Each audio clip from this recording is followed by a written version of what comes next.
Fire for your mind. The Kosher Clinician.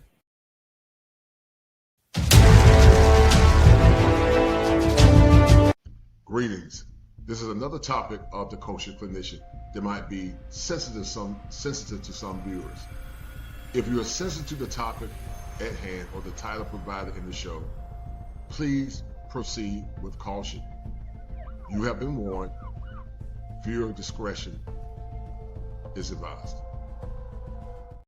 Abandoned family structure, an order for liberation. And then this happened.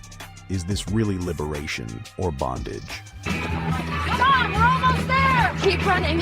No stopping now.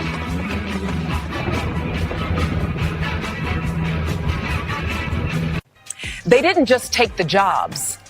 They changed the rules. There's never been a time when the U.S. job market was good for black people across the board. The pattern historically is last hired and the first fired, even when there is so-called DEI. Let that sit for a moment. Starting in 1965, federal policy, not just law, began requiring fairness in hiring through executive action. From 1965 to 1974, the government didn't just talk about equality, it enforced it. Those protections are now gone, and so are the jobs. The same system that protected access to those jobs was abruptly dismantled by a new administration in 2025. So what does this mean? It means we need to pivot to jobs that are safer from elimination, like tech. We will spend much more time on this critical issue facing our communities in the coming days. Thank you for visiting me at the Black News Drop. I am Aaliyah, your digital friend. I hope to see you soon. You can't. The only thing you can expect from most black women are problems. Look at me. Look right in the camera. The only thing you can expect from most black women, and this is especially true as you get older, are problems that you are tasked to solve, that you are tasked to tolerate, that you are tasked to put up with in the name of the community. Now you're being selfish. Don't you dare ask, what's in it for me? Oh, then now you're selfish. Because relationships suggest reciprocity. Where's the reciprocity? Where is it? And the only thing that you can expect, black man, from black women is problem. Now, they're never going to admit it. Tonight's conversation is never going to admit it, but that's the truth. The only thing you can expect are problems. Not joy, not pleasure, not orgasmic bliss, not good times, not smiles, problems. Word. Be honest. When is the last time a black woman in your life was fun? That's the reason why we put it in the 5F conference. Fit, feminine, friendly, faithful, and fun. When was the last time a black woman was fun? And be honest. Tell the truth and shame the devil. When's the last time you saw a black woman in your life that was fun? Most black women are work. They are. They're like a community cleanup project. It's coming down! Go back! A new movement for women's liberation is launched, and once again protesters take to the street to support their demands for total freedom, economically, politically, socially. Congress responds, passing a constitutional amendment guaranteeing women equality of rights under the law. Within 2 years, it is ratified by 20 of the 38 states needed for adoption. Women are no longer Miss or Mrs., but Ms., capital M, small s, period. In politics, Women's Lib secures a greater voice in picking candidates and shaping policy at both the Republican and Democratic conventions. History is made when Shirley Chisholm, first black woman elected to the House, becomes the first black woman nominated to run for president. Miss Chisholm receives more than 100 votes.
Before, there was the manosphere. Fire for your mind. Kosher Clinician. If it ain't seven, it ain't kosher. Heaven and hell, that's what they told you. Real men put the strap down and we can toss them. Young heads picking back up and young dolphins. This is our culture. Now we talking kosher. Clinician, masculinity issues, absent fathers who miss you, mama drama don't kiss you, all a part of the ritual, this is how they get you, separate the men, women clipping babies pretend to, damn, lovers, haters acting like vultures, if it ain't seven, it ain't kosher, if it ain't kosher, ain't right, gotta divorce us, if it ain't seven, it ain't kosher, if it ain't kosher, ain't right, gotta divorce us, if it ain't seven, it ain't kosher, if it ain't kosher, ain't right, gotta divorce us. This is kosher condition. 7 wonders, the whole world gotta listen. This is kosher condition. 7 wonders, the whole world gotta listen. This is kosher condition. 7 wonders, the whole world gotta listen. This is kosher condition. 7 wonders, the whole world gotta listen. Listen. All right, guys, we about to get into it. I got my man Mumia upsetting Ali in the house. We're going to have a good show, guys, a good show tonight. It took me a lot of time to put this show together, guys. I was under the weather yesterday. I cut my grass, just got back walking with my wife. We went walking. And it took a lot of time to put this show together. So, guys, if you like what I'm doing, support the channel. And I've also shared the content. As you guys know, male-centered content. If you keep it raw and objective, you're not gonna get any views, man. They're gonna suppress it, I believe.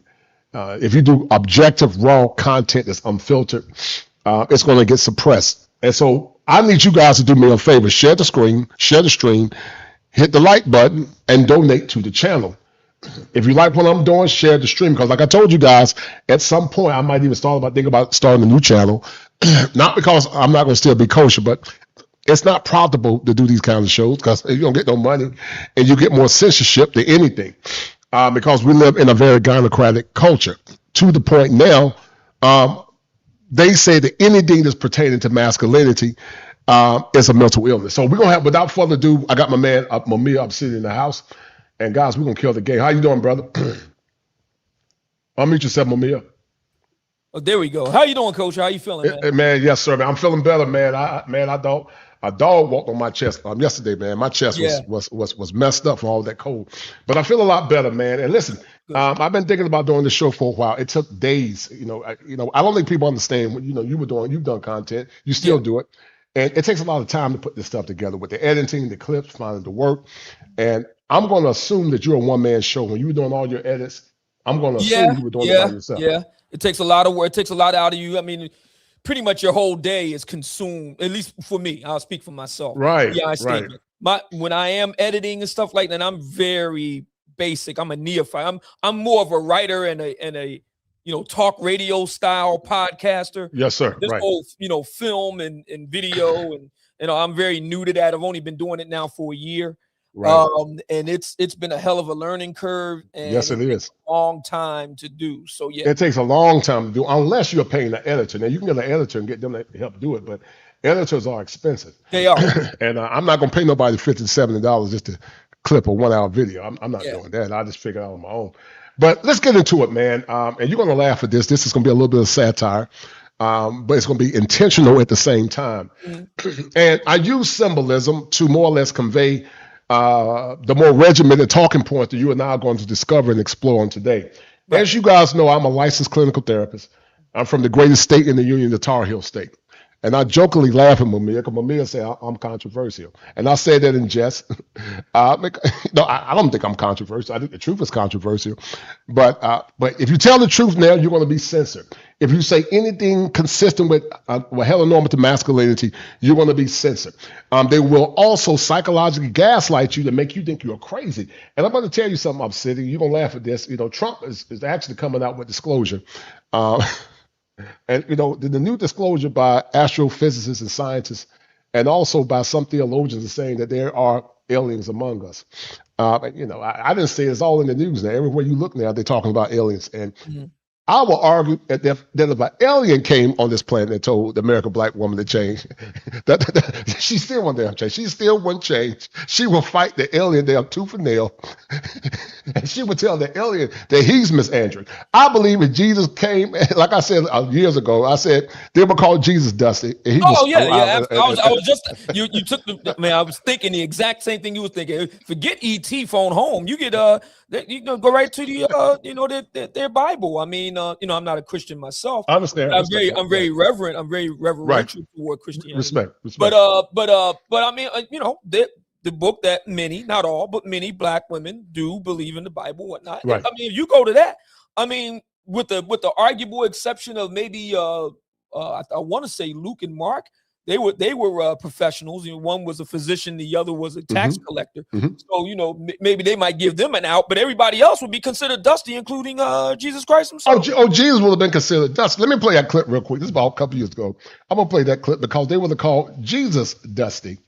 One guy said, and I thought it was semi-blasphemous. I don't want to repeat what he said, but he was telling the truth. But they said that if Jesus came and tried to correct black women, they would nail him back to the cross and cancel him and say that he was full of misandry. And the thing folks don't understand is that Muslims and Christians and Jews, we don't believe in the same thing. We're okay with that.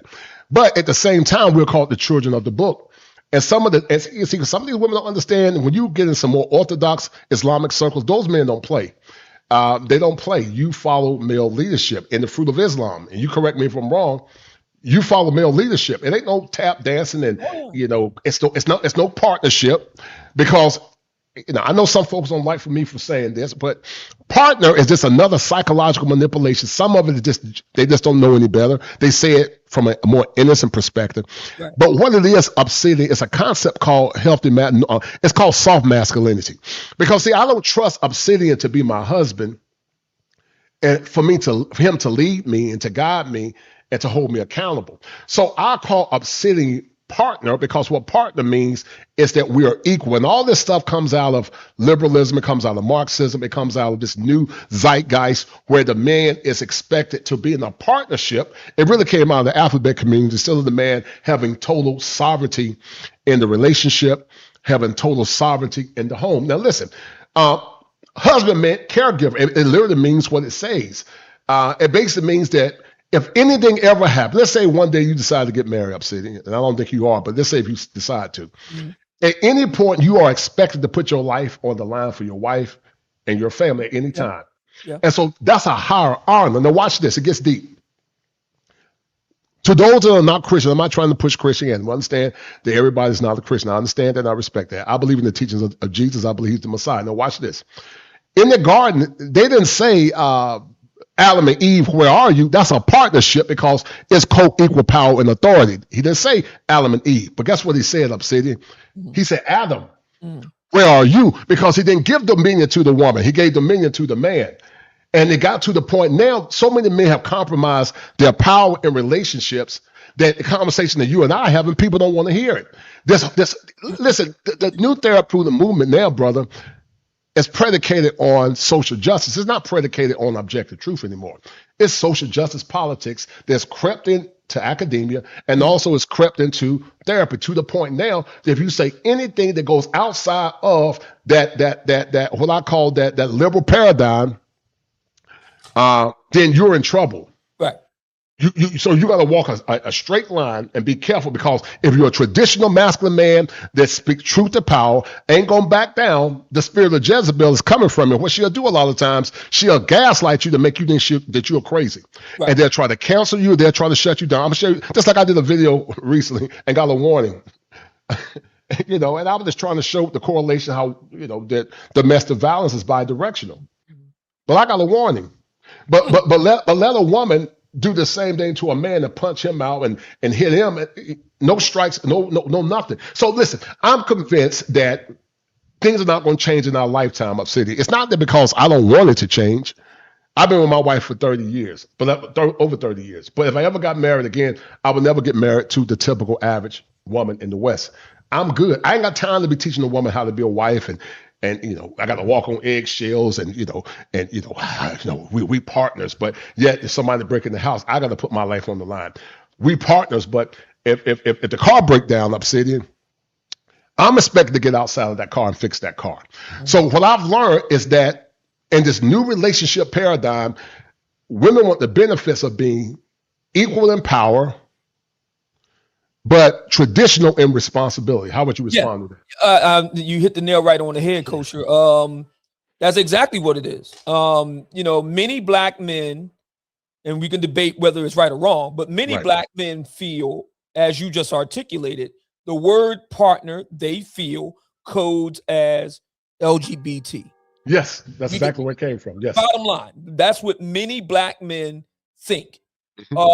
And many black men, now, so that we're clear, I'm not talking about the guys who are knuckleheads. Right. Knuckleheads, guys who they don't have to act together. We're not talking about them. We're talking about level-headed brothers. Most level-headed brothers have no issue with going and checking what that bump in the night is all about, including me. I have no issue with that.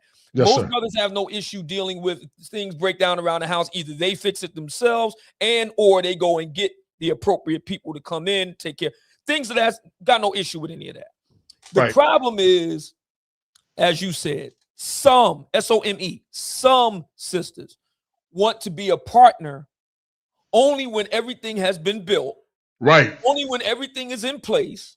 Now it's good. Now they want to come in and be an equal partner, which means they want to have equal say in how everything go. But when you're going through the valley and eating tuna fish sandwiches and you down a month or two. Yes, sir. Yes, sir. All out. They don't want no parts of that. They don't want no parts of that, right? Look at what happened. Look at what happened to Michael B. Look what happened to Michael B. Jordan. Yep. We all know what happened 4 years ago. Lori Harvey, at the time, she was in her early 20s. She wasn't ready to settle down and so on and so forth. She wanted to experience. We know what experiences mean. I'm not knocking her for that, but that we know what that means. And she wanted to do that, so she dumped Michael B. 4 years later, he becomes an Oscar winner. Right. Now all of a sudden she wanted to try to spin the block on him. Right. You heard about that, right? She tried to I heard about yes, right. I heard about yes, sir. Right. So now she's like, yeah. So and I mentioned him because there's this view, at least online, that if you're a certain type of black man, you're just going to have to accept that that's just the way it is, and you just get treated that way. I'm here to tell you that's not true. That's not true. Look at what happened to Barack Obama. Right. No better than Barack Obama. Yes, sir. Excellent point. Excellent point. We all saw what happened with that. I mean, excellent point. Every couple, and I've never been married, but yes, sir. Every couple goes through their ups and downs. I get that. They do. And I'm not knocking the former first lady for she went through her ups and downs with Barack Obama. They got their thing. That's one thing. It's something else.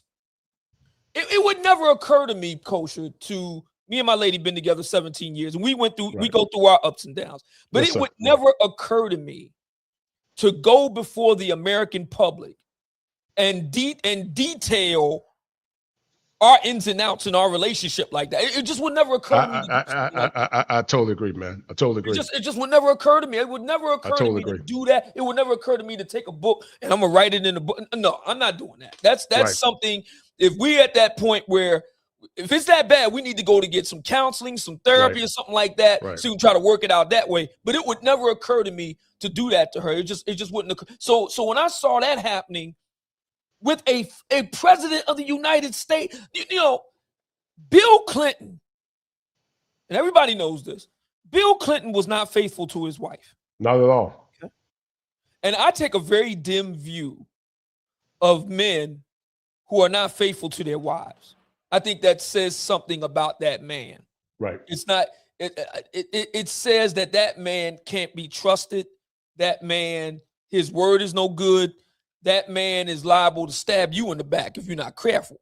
I take a very dim view of men that are not faithful to their wives. If you're at the point where, let's just get right to it. If you're at the point where she no longer does it for you sexually, you got to turn her loose. That's the only thing you can do at that point. She don't do it for you no more like that. That's where y'all at with it. Turn her loose. But but you know, Hillary never did to Bill Clinton what Michelle Obama did to Barack Obama. She never did that.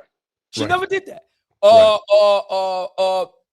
Richard Nixon, you know, the whole thing with Watergate. You know, Pat Nixon didn't come out and talking about him like a dog. She didn't do that. You know, everybody knows that Nancy Reagan loved her some Ronnie. she loved the Gipper. We all know that. So Jackie Kennedy, you know, John Kennedy wasn't always faithful to her. We know that. And she didn't come around, and, you know, so for that to happen to Barack Obama, for what happened to Michael B. Jordan, you know, and now I just got wind earlier. Will Smith, and I don't know if this is true or not. You got to be careful with now we got AI, so you can do deep fakes and stuff. Right. Supposedly, Will Smith made a message talking about he's had it up to here with Jada Pinkett Smith. Now, I don't know if that's true or not. Got to be careful with that. But one thing we know is true is that she took that brother through hell, man. Took him through hell, And again, I mean, it don't get no better than Will Smith, man. I mean, Michael B. They're now Oscar winners together. It don't get no better than that. So this whole partner piece, you know, and again, like you said, there are sisters who mean well by it. They mean well by it, right? But this whole partner piece has become, on one side, LGBT. Many brothers think that way, but on the other side, it's a kind of shorthand for, I don't want no parts of you until you become successful. Then I want to come in and tell you what to do after you become successful. And And look, my thinking is this: if you don't want no parts of me when I ain't had no car, when I was behind on the rent, when I'm trying to keep the lights on and I'm working it out with tuna fish sandwiches, then you don't need to be with me when I'm at the Pyramid Club, 54 floors above the streets of Philadelphia. You might as well just keep it moving. Yes, sir. Right. Yes, sir. I love your insight, and I think it goes deeper than that. There's a doctor. She was a ex-feminist. She's a Catholic, and it goes deeper than that. It's tied to occultic feminism.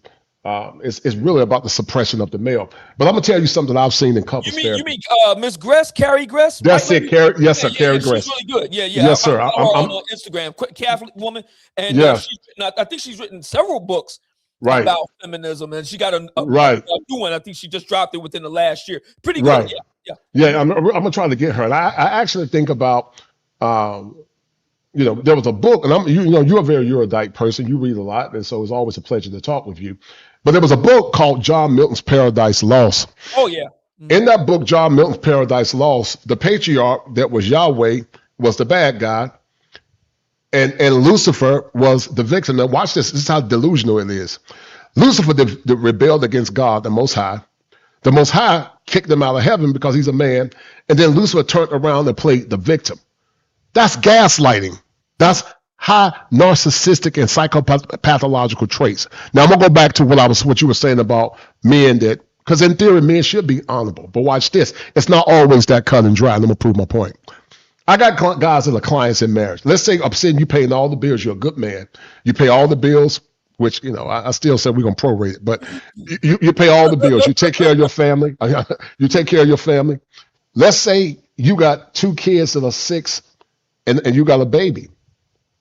Let's say she decided, let me tell you, this is not no exaggeration. I see this in couples therapy, where a woman called herself a Christian, said that when she's married, because they put their liberal ideology over the objective word of God, she says her body.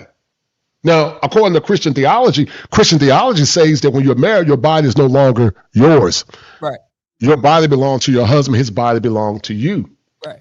So are you telling me that man is in a situation where this woman is actually cheating on him, because when you choose to deny your husband of what's called the due benevolence, then you are cheating or depriving that man outside of what's rightfully his. No more than if a man decides to not take care of his family, the scriptures say he's worse obsidian than an infidel. Now watch this.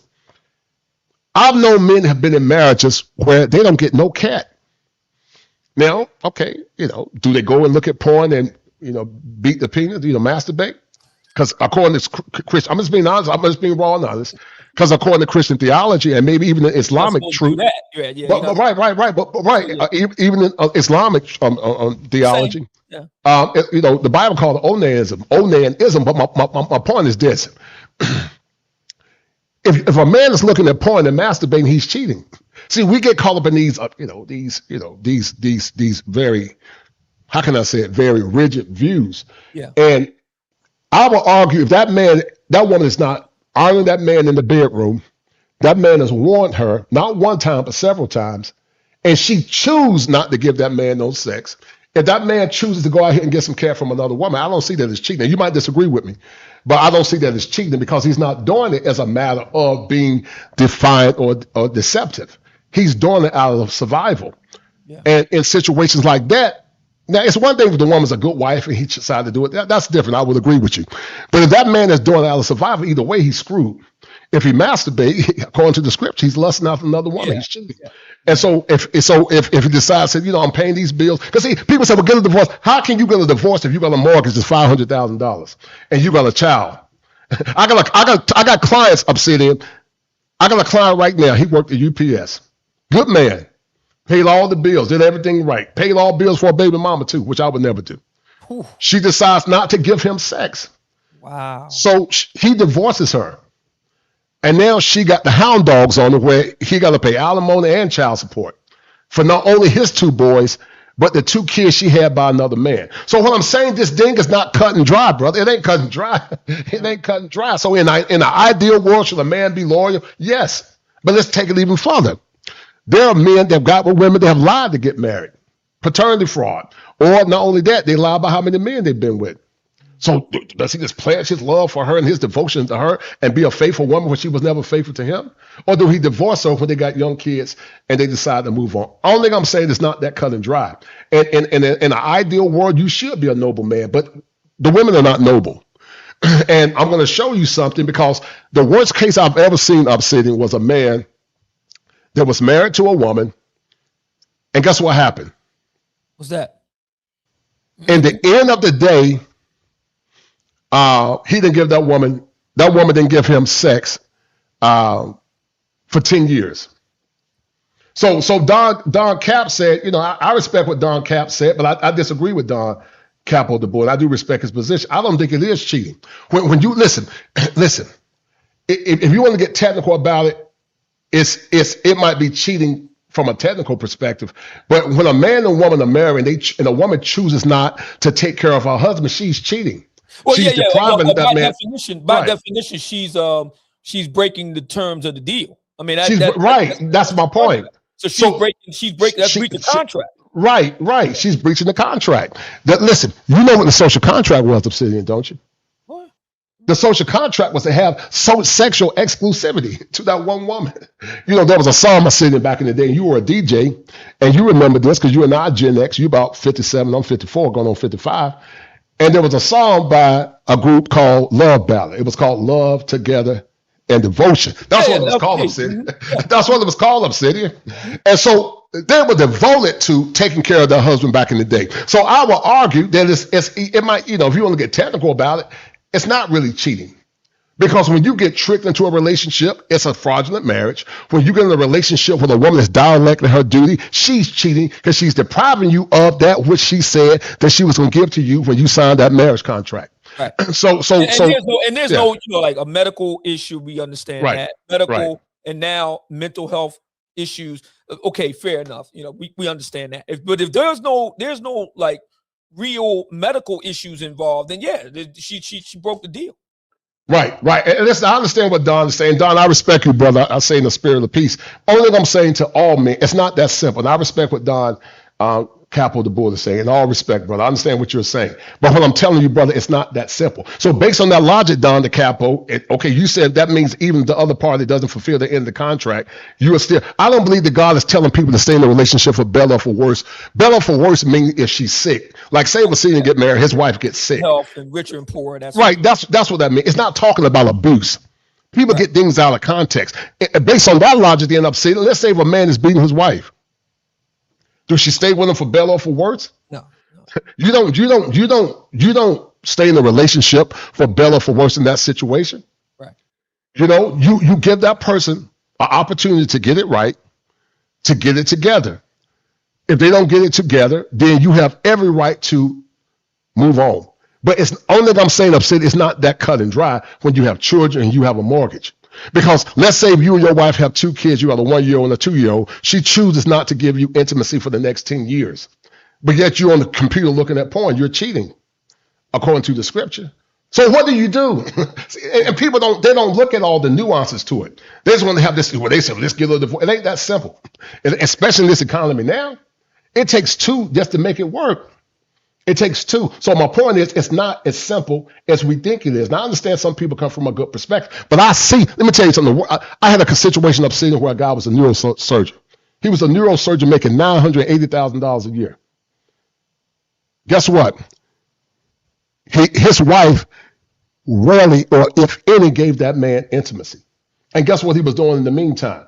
He was looking at porn. A lot of men are becoming porn addicts due to dereliction of duty in the relationship. So let me ask you this. Go ahead. To the extent that you're able, because I don't want you to get in any ethical trouble. Yes, sir. Right. Do we have any reason why he was in that situation? Why I'm trying to understand why the wife would do him like that, given that this man is basically making damn near $1 million a year. I mean, what's going on here? Well, I'll tell you what's going on, man. This is what's going on, Obsidian. Shout out to my man, Hashim Shabazz, for that 5. And also shout out to the #1 sponsor of the stream, Brother Wade Johnson. Brother Wade Johnson always showing love for the 15. Hold on, Obsidian. It's Brother Ray Johnson is the #1 sponsor of the stream for the $15. Shout out to Brother Ray Johnson for...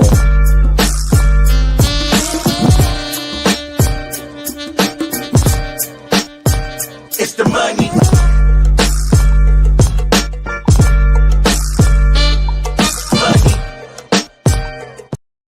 Well, it's simple, Obsidian. You're a smart man. You've written several books. The last book you written, one of your book before you wrote the book of Kevin Samuel, talks about the caustic effects of psychological feminism. I call it PSYOP. Listen, I'm a licensed clinical therapist. I'm not one of these fakes like Dr. Cheyenne Bryan. You know my story. You know me. You know I'm real. I'm not a fake person. I'm real. I've said it several times at the conclave. I've said it several times now.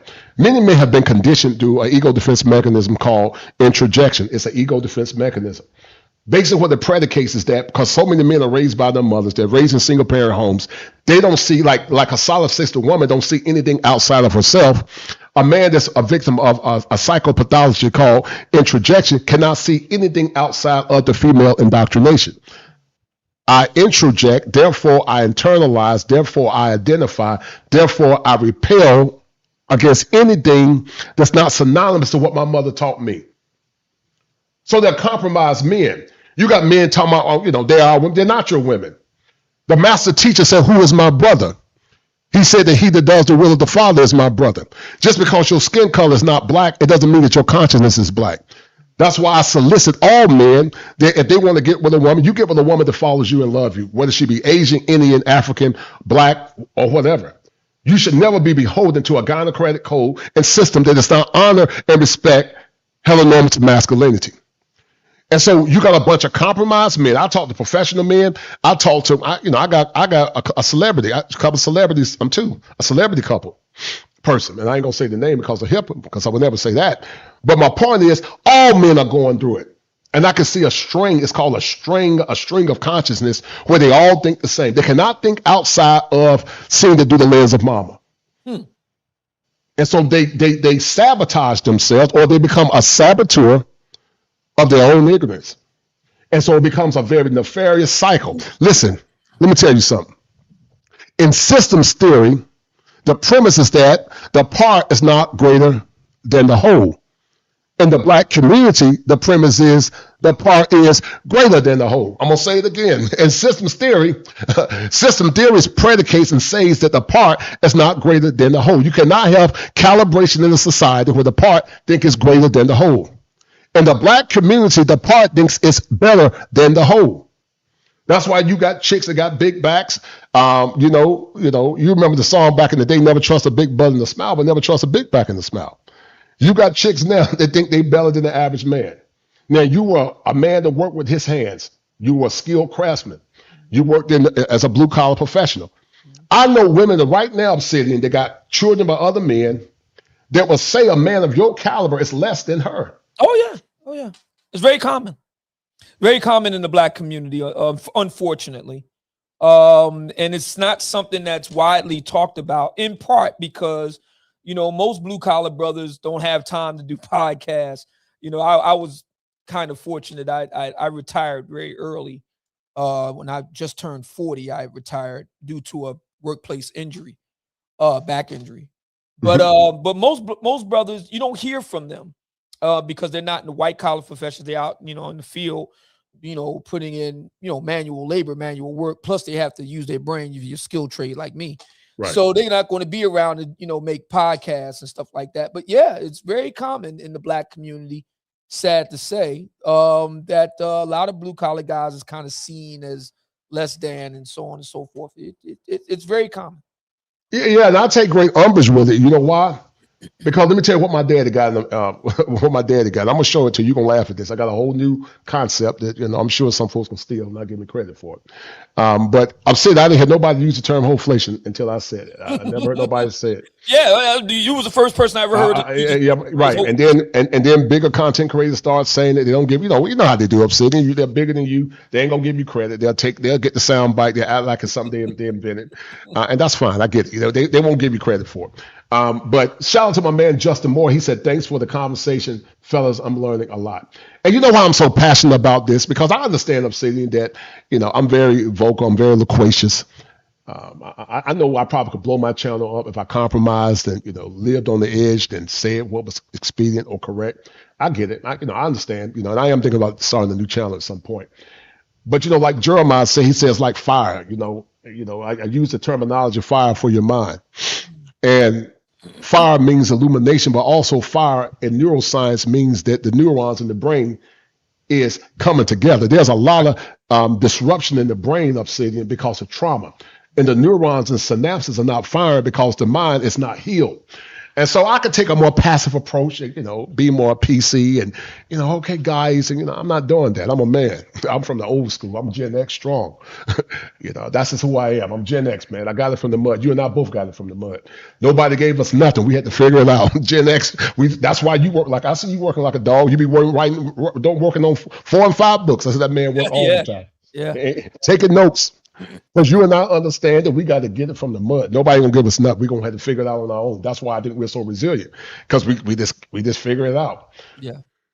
And so I'm passionate, Obsidian, because I've seen the pain and the brokenness of a lot of men. And when I speak out the way that I do, I'm not doing it to be mean. It's just a fire in me, like I said, I don't live by the zodiac, but I'm a Leo, and I know you're a Sagittarius, and Leos and Sags are fiery. We're very passionate. We speak what we believe in. We don't back down. We're blunt. We say what we believe in, and I get it. I've been in a lot of trouble. I feel like a runaway slave sometimes because I've been whipped a lot. I got a lot of stripes on my back. I've been beat and scorned, Obsidian, because I have to speak the truth to power, man. Yeah. And it is not always popular to speak the truth to power. Now watch this. There is a contingency of people that are looking for objective truth. There's a new contingency that want to be, they tired of folks lying to them. They want to be told the truth. And it's tricky because you can lose friends, you can lose influence, and you can lose all of that. I understand that. I'm not stupid. I know BS when I see BS. I know fake people when I see it. So it is what it is. But the way I look at it, Obsidian, is like this.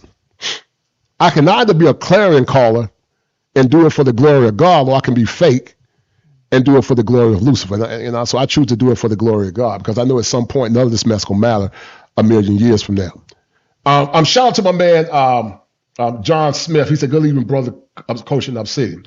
But you wrote a book a couple of years ago, about 3 years ago, and we're gonna talk about that. But I'm gonna go back and look at this clip that you did, Obsidian. Yeah. And the reason why I use the Statue of Liberty, Obsidian, because the premise with the Statue of Liberty is the statue symbolized freedom and opportunity. And the Statue of Liberty said, "Bring me your tired," and she said, "Bring me your poor." But the caveat today, even though this is a satire, is that some of these modern women, shout out to all the good women. I want to take the special opportunity to thank all the good sisters that are loving their men, doing the right thing. Because I know when I do these shows, they think I got some kind of hate. I don't hate black women. I love black women. I just hate the behavior. Right. But Obsidian, just like the statue symbolized liberty and freedom, a lot of these women are running to the Statue of Liberty, or they ran to the Statue of Liberty in rebellion towards leadership. And now, Obsidian, not only are those vaginas are tired, those vaginas are broken, those vaginas are poor. And the statue said, "Bring me your tired and your poor." But them vaginas are tired, Obsidian. They're tired. And what they don't understand now, they trying to run the men and trying to get into relationships. But when we were on the ship in Atlanta, I saw men ignore women. They weren't talking to women, they were ignoring them. Dating has gone down. And so the same statue that liberated women also destroyed women. What do you think about that? I do believe that. I think that feminism has had a very deleterious effect in Black America. I'm not going to say it's the reason why everything is bad in Black America, but it undeniably plays a role. Definitely. I mean, you can even, to the point now where you can hear rank and file Black women using the language of, feminism in the academy. And very often they don't really understand what they're talking about. They just kind of hear it repeated on social media and they hear the buzzwords and it sounds good, but they really don't understand what they're saying. And that's the reason why when I wrote the book, Toxic Femininity, right here.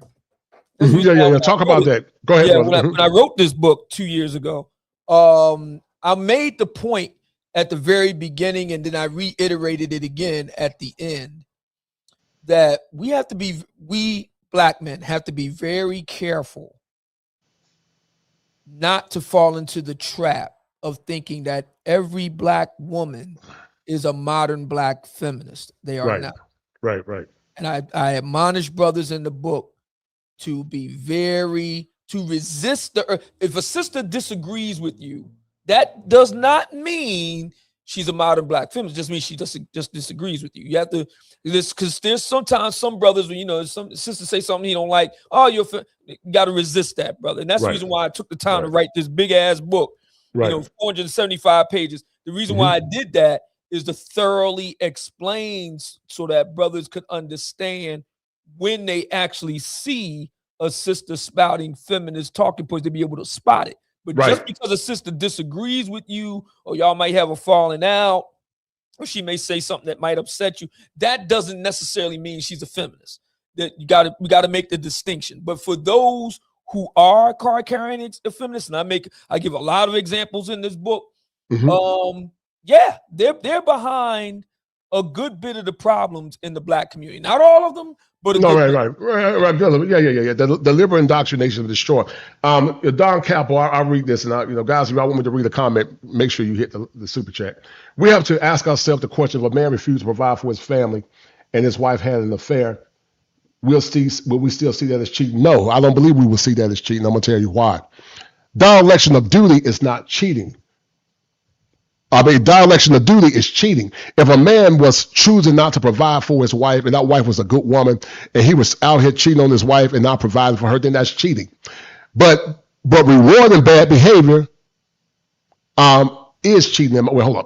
Dereliction of duty will not be the same as that man cheating on his wife. But when you reward bad behavior to a woman that's cheating, I don't see that as cheating. That man choose to cut back or fall back in part, meaning he paid the basic bills until he can get rid of her. But he can also say, I'm not going to do all the nice things like get your hair done and your nails done if he found out that woman was cheating. So I will argue, Don DeCapo, that those two things are not synonymous. Those two things are different, respectfully. And I say that in a spirit of respect to you, brother. But I would say those two things are not synonymous. When a woman chooses not to give her husband sex, when she signed that marriage contract, she's cheating on that man because that's dereliction of duty. But if that man say, I'm not going to take care of my family, that woman's a good wife, then that man would be cheating on his wife because he's depriving that wife of provision because that woman hasn't done anything wrong.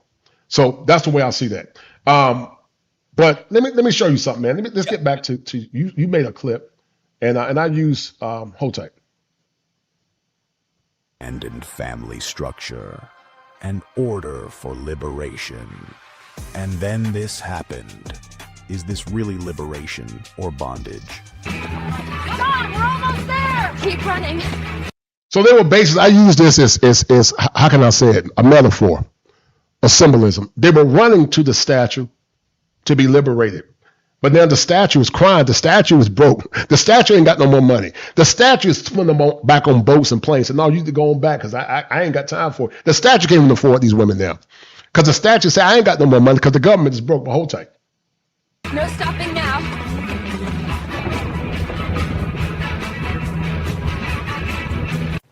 They didn't just take the jobs.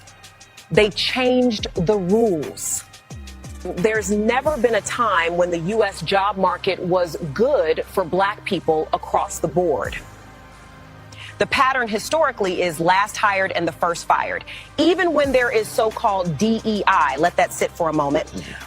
Starting in 1965, federal policy, not just law, began requiring fairness in hiring through executive action. From 1965 to 1974, the government didn't just talk about equality, it enforced it. Those protections are now gone, and so are the jobs. The same system that protected access to those jobs was abruptly dismantled by a new administration in 2025. So what does this mean? It means we need to pivot to jobs that are safer from elimination, like tech. We will spend much more time on this critical issue facing our communities in the coming days. Thank you for visiting me. The only thing you can expect from most black women, and this is especially true as you get older, are problems that you are tasked to solve, that you are tasked to tolerate, that you are tasked to put up with in the name of the community. Now you're being selfish. Don't you dare ask, what's in it for me? Oh, then now you're selfish. Because relationships suggest reciprocity. Where's the reciprocity? Where is it? And the only thing that you can expect, black man, from black women is problem. Now, they're never going to admit it. Tonight's conversation is never going to admit it, but that's the truth. The only thing you can expect are problems. Not joy, not pleasure, not orgasmic bliss, not good times, not smiles, problems. And what you're saying is true. I did a show with Dr. Helen Smith. She wrote the book called Men on Strike, and she wrote a new book called His Side. And I told Dr. Smith, and she laughed at me. I said, Obsidian, the average man has never had an orgasm. You know, you might say, well, Coach, that doesn't make any sense. But what I was trying to say is that it goes back to the word you used a minute ago called bliss. Most men have never been in a situation where they've been properly nurtured and loved by a woman, where she's kissed his forehead, where she spoke life into him, where she had a smile on her face, where she was kind. And she gave that man a mental orgasm, not a physical orgasm, but I'm talking about a mental orgasm. Mm-hmm. He's never had a mental orgasm, Obsidian. And because of that, when men travel abroad, guess what they get? They get a mental orgasm. We call that a catharsis in the clinical. Mm-hmm. A catharsis means they emit great emotions due to the lack of pleasure and joy. And they start crying, Obsidian, because they never had the proper love and adulation from a woman. That goes back to love together and devotion. That's what a love ballad was. It was love, it was togetherness, and it was devotion to one another. Some people get mad, Obsidian, when you use the word duty, but marriage is duty. Yeah. It's obligation and responsibility to one another. Yeah. That's what, that's where the word comes from. Love together and what? Devotion. Your granddaddy had an obligation to protect, provide, and to die for your great grandmom or your grandma. Am I right or wrong? Yeah, that's true. It was a duty to it, yeah. Mm-hmm. It was a duty. But see, now, we are so conditioned because we're so weak that any word that we don't like, people get in their feelings. It's so bad now, Obsidian. that, if you say obey, that's heresy now. If you say obey at the altar, that's heresy.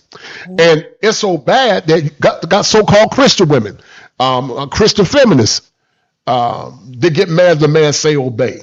That's why I don't like that word partner, because what it does, it subjugates the autonomy and the authority of that man in that relationship.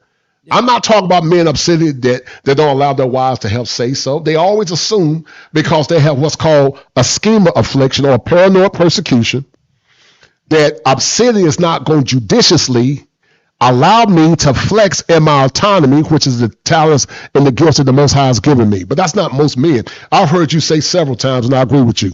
Most black men are highly egalitarian because they are gynocentric in their mentality. Am I talking right? Absolutely. I mean, there have been studies that have been done on this. Gallup, Votecast, AP. There have been numerous Pew Research Center. There have been numerous actual polling organizations and it's rare to find information pertaining to black men, but in this case, there's a good bit of it. And black men, when you look at black men, white men, Hispanic men, Asian men, black men are the most egalitarian. We support black women. We support women in general, working out of the home, going to school, getting educations, running for public office, holding leadership positions in business, starting businesses, being in business for themselves.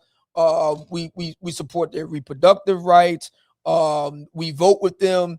Last presidential election, 78% of black men voted for Kamala. You're right. I mean, we just go right on down the list. You're right. State, all kinds of stuff. We're more forgiving in the looks department. You're right. Men you're right. You're right. You name it. Just you're across right. the board. Yeah. You are 100% correct. But I'm not like that. I'm an outlier. I'm a renegade. I'm gonna get what I want. And I'm gonna tell you why I'm gonna get what I want, because I work hard for mine. I got high standards, and it's time for men to recalibrate their thinking. I keep telling these men they need to come get a non-diagnostic consultation, but for some reason I'm saying folks want my time and talents for free. Men like Dr. Ryan Terabin charge $1,200 for a consultation, and we'll get it. And we'll get it. And I'm gonna start. The reason why, I mean, let's get right to it. The reason why, I mean, he is white, and most of his audience are white, and that's just how that goes. Now, in the black community, like you said, many brothers, think that they can get this sort of thing for free. This is the reason why we tell people at the conclave, look, man, we're not looking to save the whales, right? We're looking to this is a profit venture. Yes, sir. It costs money, and it costs money. Been with us for 3 conclaves at this point, right? Or 2 conclaves. It's 3. No, it's 3. Atlanta, Houston, Miami. In Miami, yes. And it's a high-end production, and we're very proud of it. But it does cost. It costs, and you get what you pay for. So you get what you pay for. Real deal. Let me tell you something. The therapeutic, for the brothers out there, the therapeutic business, the business, psychology business, counseling business, therapy business, 80% female. 80%, right? 80%. And don't take my word for it. Look it up for yourself. No, you're correct. You're right. Yeah, 80% female. And it has a worldview that some would say is gynocentric. Okay? It is gynocentric. It's highly gynocentric, right? So if you got a brother like Kosherclinician is one, Jeff St. James, Ask a Brother podcast, he's another. You get a brother like that is, I guess you could say, red pill aligned, hop on it, man. They're worth every penny. That's why we have Kosher at the conclave. We're going to be bringing in Jeff St. James. We want to get brothers that are not only licensed and insured and all that good stuff, but also red pill aligned. Because if you go to these people out here, man, they'll do a hatchet job on your head, man. They'll do a hatchet job. And, I'm glad you said that, man, because, I work for myself. I have my own private practice. It does pretty good, man, I get a lot of men confiding in me, but when I take off, it takes money, and people just think, when you travel abroad, when you try to do work for men, I do expect to get compensated, because I don't get compensated when I come, not from you guys per se, but I'm just saying it takes time when I leave my business, man. And it's a business, and I'm not going to minimize my talents for free, and I'll leave it at that. If you want the best, you're going to have to invest in the best. I didn't go to Chicken George State University. Obsidian know my background. I went to the University of North Carolina, Chapel Hill.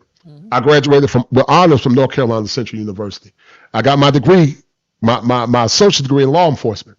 And I've been a sojourner for men in advocacy my whole life. I've been a sojourner. And if they don't believe me, Obsidian, I'm gonna flex on them a little bit. Give me a minute, Obsidian. I'm gonna flex on this a little bit. Can I flex on them, Obsidian? Yeah, we'll go right ahead. I'm gonna flex on them because this ain't no pigeon-ish. This is King-ish. Hold tight. Shut up, kosher. Yeah. Shut up. Whoa. Shut up, kosher. Ballin'. Take it back. Like it's game time. Locked in when it's game time. Yeah, I'm ballin'. Like it's game time. Locked in when it's game time. I put in work, couldn't wait for my bag coming. 3 whole years and these records keep running. Don't talk to me if you can't match the numbers. Ballin', like it's game time. Locked in when it's game time. Yeah, I'm ballin', like it's game time. Locked in when it's game time. I put in work, couldn't wait for mine. And I don't think folks understand, I'm saying, how fortunate they are. You know, Jeff St. James takes great risk. You know, he's been attacked. I've been attacked. Yeah, he's taking a lot of hits, man. You know, we take great risk, you know, sojourning for the advocacy of heteronormative masculinity. And like I get it, you know, I know folks ain't used to me. I'm this honest, man. I know I get in trouble. That's just who I am. I'm not pretentious. I'm a straight shooter. If I got a problem with you, I'll tell you to your face, respectfully. As long as you don't get in my face, we're gonna be good. Because you get in my face, we might move some furniture. But normally I'm a fair man. You see me in person, man. I'm fair. I'm a good man. I try to treat people right. But it's the world that we live in now, Obsidian. And the Dr. Kress you was talking about, it's gotten so bad now that most people, when they go to schools now, they have been conditioned to see things through social justice politics. They've been conditioned, Obsidian, to see it through social justice policy and social justice politics. And anything, actually, the DSM-5 now, Obsidian, they're trying to say that heteronormative masculinity is a mental illness. Did you know that? Oh, wow. When did they say this? All right, hold tight. Well, they're thinking about putting in the DSM-5 that, brother, I lie to you now. As soon as I find it, I'll show it to you. That some of the traditional masculinity in itself is a mental illness. Oh my God. Because listen, when I went to school, my associate dean told me at Carolina, she said, "Kosher, you're rare." I said, "What do you mean by that?" She said, "It's not a lot of men like you." She said, "You can basically write your own ticket." And you know, I've been doing pretty good these last couple of years. My bank account looks real nice, real nice. I ain't trying to brag, but it looks real nice. But she was saying that you could write your own ticket. And when she said Obsidian, I didn't say it, she said it. Because she said that most therapists now are very effeminate. That's what she said. I didn't say it. She said it. And so, you know, there are contingencies that don't like masculine men to speak truth to power, but then there are some that want to hear the truth. And I understand in this gynocratic culture, it's risky. You know, I think you lost your channel over something stupid. Do you wish to elaborate on that a little bit? Well, I mean, that's how this book came about because of a, and I don't want to go into it here because you don't have to go into it, right? But matter of fact, you can read the book and it's all in the book. Okay, Why all right. I lost my channel here on YouTube. I went over to Rumble, and you know, it's coming along in fits and starts over there. But yeah, I explained it all in the book. And here's the other thing too. If I had to do it over again, I'd do it in a heartbeat. I am here for black men, and I'm gonna ride until the wheels fall off for black men. Right. That's as far as I'm concerned. Yes, respect, man. I respect that, brother. Hold tight. Word. Be honest. When is the last time a black woman in your life was fun? That's the reason why we put it in the 5F conference. Fit, feminine, friendly, faithful, and fun. When was the last time a black woman was fun? And be honest. Tell the truth and shame the devil. When's the last time you saw a black woman in your life that was fun? Most black women are work. They are. They're like a community cleanup project.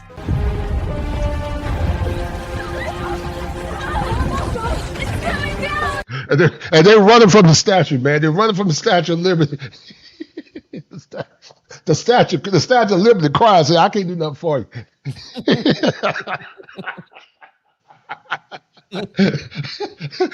The Statue of Liberty had to go back and revise her pledge, revise her stanza, whatever you call it. She had to go back and revise it because she said, "I can't." The statue said, "I can't do nothing for you." Hold tight. The statue is crying. They were running to the statue, running for liberation, and the statue cried up, saying, "Hold on." And be honest. Tell the truth and shame the devil. When's the last time you saw a black woman in your life that was fun? Most black women are work. They are. They're like a community cleanup project.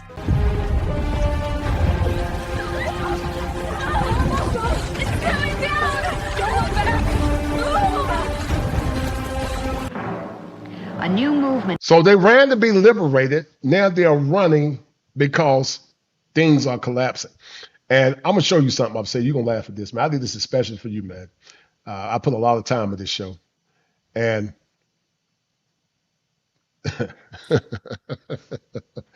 this is for you, Obsidian. We went from wholeflation, a term that I created, to modern day shrinkflation, and she's charging men a whole tax. I'm gonna say it again. We went from wholeflation, where my man A Peaceful Life came up with a term called relationship capitalism, and I parodied it about 4 years ago on my channel, and I parodied it talking about wholeflation. Wholeflation basically says that subpar women, they have had a lot of copious fun, now are charging average men a higher tax than they charge the men they slept with. And let me tell you something, Obsidian. I believe that women have agency just like men have agency. Women ran to become liberated. I will argue that there was no woman, in my opinion, and this is my subjective opinion, than the black woman in America. No woman, in my opinion, is more uncouth, more godly, more traditional. She had a decorum about herself that was superior. I'm not saying there were some good white women back in the day in the South. I'm not saying that, but black women, and look, you're from Philly, I'm from the South. I'm not saying that women of that generation were doing dirt. I'm not saying they weren't, because there ain't nothing new under the sun. But I remember a time, man, where black women didn't give head. I don't know about Philly, but I know in the South that was considered to be nasty. Yeah. Now maybe in the inner city, maybe it's different. I don't know. But a gentleman never kisses and tells. I'll just leave it at that. I won't go into. Okay, you ain't got to go into it. But you know what I'm talking about. It was a time that they were very couth. Now I get it. They were doing stuff back in the 90s. I'm not saying they were innocent, but let's go back to the 70s. My point is, if they were doing it, they were quiet with it. I remember Kevin Samuels saying one time that women were doing dirt, but they did it. They were quiet with it. Yeah. And I keep hearing these people talk about revolution and change and saving. It ain't no saving it. There must be a de-evolution in order for there to be an evolution. Yeah. You got to de-evolve in order to re-evolve. You got to deconstruct in order to reconstruct. Now, I'm not trying to sound like a rapper, but my point is, you got to deconstruct in order to reconstruct. Mm-hmm. The system is broken. Does that mean I'm against it? I think we should do everything in our power to help the women that are left. And I will argue to help the newer generation of young women. I got 2 daughters, and I'm actually working on trying to pair my daughter up with good men, both for pretty women, virgins, good girls. I mean, good girls. I want my daughters to get the best. Right. Ain't ran through, because that's how I raised them. I raised my babies to be kosher. My girls are kosher girls. Right. And so I expect a man to get with my girls to give them 5-star treatment. I'm not talking about these chicks that have a lot of fun, because we use words loosely without adding nuance to it. They'll say that women now, they're not a lady. If you look at the true definition of a lady from the old times, a lady was a woman that not only valued her body, but she had emotional intelligence, and she knew how to respect a man. Normally, women that were ladies of your mother's generation and generations past were either virgins, Obsidian. They were godly women. They were God-fearing, and they respected masculinity. What we call ladies now is not a lady. Right. They have lady qualities, but they're not true ladies, because if you gave your virtue away, Dr. Ryan Taraban said it. He said you got a generation of women that have given their virtue away, but still want to be treated like ladies while they had the behavior of a 304. Yeah, I saw that. I saw that clip on Instagram, and I agree with him too. That kind of goes back to what we was talking about earlier with the whole partner thing. You know, there some systems, right. Their view of a partner is you build everything and you get to the mountaintop, and then they meet you up there and then tell you what to do. That's their idea of what a partner. It's the same thing here. You got some of these ladies who want, and I'm not judging. You know, women have a right to do whatever they want to do with their body, but then they want to come back and expect you to treat them like a lady. I was like, well, you know, look, I mean, look, I understand.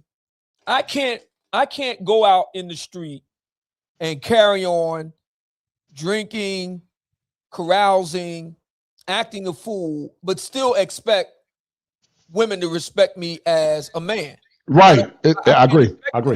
Right, I totally agree. If I'm gonna go out there acting like a bandit, then you know you get what bandits get. It's the same thing here. If you want to be respected as a, there's one thing you do what you do behind closed doors. I got no issue with that. Right. You want to be out in public, like you know what happened last month at the rodeo in Houston. Okay? We all saw it. I mean, come on. I mean, you supposed to treat those women like ladies now? Right. Right. Like I totally agree. They're at home behind closed doors. They want to do that. Right. Nobody's the wiser. I got no issue with that. They're going out in public looking like that, and you supposed to treat them like ladies. You supposed to wife them? No. Right. And I think that's the problem with so many men in the West. You still treat modern women like ladies where they're not ladies. They might have some lady qualities, but they're not true ladies. Because true ladies of the past were virgins, wife ready, no kids. I'm not saying you have to be perfect to be a lady, but I'm just being honest. If you look at the true definition of a lady from the past, a lady was a woman that exhibited those characteristics. That's what a gentleman was. Gentlemen and ladies. That's why, listen, patriarchy created chivalry.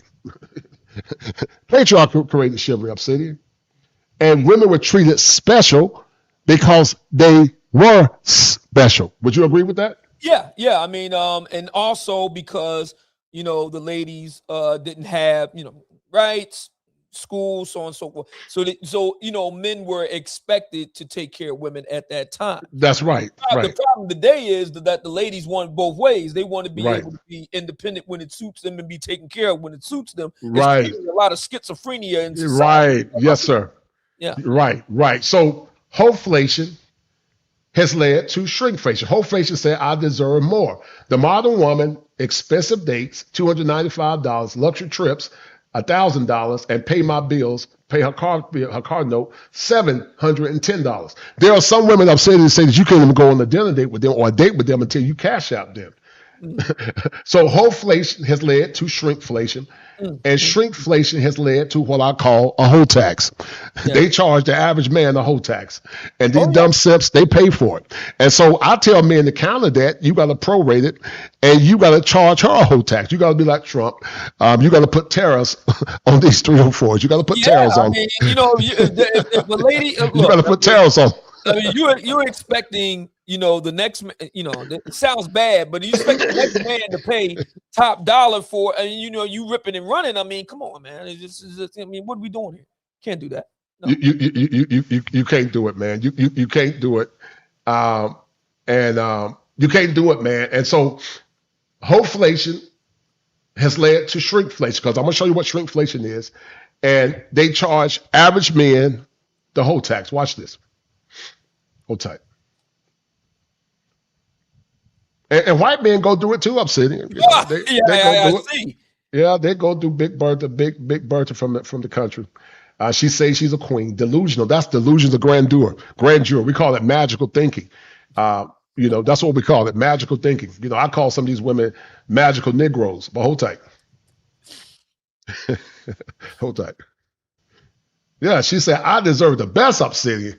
It's one thing Obsidian to say, I desire a good man. Right. You know, I desire a good man. You know, I desire a hardworking man like Obsidian. You know, he worked hard. You know, he worked in the steel mill, working in the industry in Philly. I desire a good, hardworking, blue collar man. But they don't say I desire. They say, I deserve. I've never heard a man say, I deserve a hardworking, good woman. Because most men understand you got to earn a woman's love and trust. Would you not agree with that? Yeah, you do. I mean, I think that's true for all of us. I think that ideally you do earn the trust of people around you, both romantically, platonically, professionally, and so on and so forth. I do agree with that. Yeah. Shout out to John Smith. He said, for Brother Obsidian, your nephew's words from years ago still ring true. There are whores. He said there are whores. They're all whores. I remember that story. Reiterate what your nephew said. Nephew, this is way back. This is, oh my God, this is over 10 years ago. So my nephew, I was visiting, me and my lady friend were visiting my sister in the suburbs of Philadelphia. And we were in the kitchen, he and I. And of course, he was talking. He was at school. He was still in school at the time. He was going to school for engineering, university. I'm not going to say where he went, but he was for mechanical engineering. So I used to help him with mechanical engineering homework. Anyway, while we were talking, and of course, social life at school came up because I was asking him how everything's going. And he started talking about social life that led to talking about the young ladies. And he said, "Listen, they're 304s." He didn't use that word. He used the other word. They're 304s. I said, nephew, come on. I mean, I'm trying to be the elder statesman. Come on. Now, college, I try to give him the old college, give him the talk. College, is a time in your life where you're finding yourself and you're experimenting and you're trying to find your way and, you got to be open-minded and so on and so forth. He said, listen, that's when he pulled out his iPhone. He had an iPhone. He said, listen, I'm trying to tell you, these so-and-sos are 304s. He went to his phone and he opened it and opened the contacts, what we used to call the black book. He opens his black book. He shows me, and he's got each phone number's got the name and a photograph of the young lady there. So he showed me, and he's just going through there. 304, 304, 304, 304, 304, 304. They're all 304s. They're all 304s. 304, 304, 304. I was like, oh my God. So at that point, there was nothing else I could say. Right. And that's why I get mesmerized, I get somewhat upset where we don't give women that choose or chose to be liberated through liberal dogmas, give men their bodies, and still don't give these same women agency. I'm saying I don't feel sorry for a man that gives his hard-earned money to a woman without making her earn it. He's a simp. He pay all these extravagant dates, and I don't feel sorry for that kind of man. He deserves to get what he gets. No more than I feel sorry for a single mother that chooses to give her body to some of these men. I don't feel sorry for her, not at all, because they ran to be liberated. Because the world don't feel sorry for a simp. The world, there was a song that says it's hard out here for a pimp, but guess what? It's hard out here for a simp. Oh yeah. The world don't feel sorry for a simp. If a simp give all his money to a woman without making her demand it, then that woman's not going to respect that man. And guess what? I don't feel sorry for that man. There was a woman who the man took his wife out on a trip, girlfriend out, and she wanted him to pay for all her 18 women. And then she said, I don't want to deal with no broke N-word. Oh, wow. So this is what men have to deal with. Hold tight. So this is what you're dealing with, Obsidian, shrinkflation. Saying you and I remember when we were kids back in the 80s, man. For $3 bag of chips, man, you got a lot of weight. Listen, Obsidian, I remember back in the day, man, that a half a gallon of ice cream was a half a gallon. Right. The only ice cream you can get now that's a half a gallon is Bluebell. You familiar with Bluebell? Oh yeah. There was a time I seen when you got some Tropicana orange juice, you got a 64-ounce carton of Tropicana orange juice. You remember that? Yep. It went Obsidian from 64 to about 58 to now Obsidian is about 48 ounces. They still charging you the full price of that said orange juice. Wow.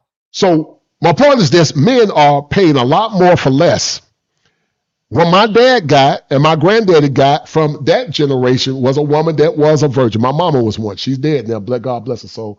And I do plan to see her one day in the upper room. But she was a virgin. She had no kids, and she was wife ready. My grandma was the same way.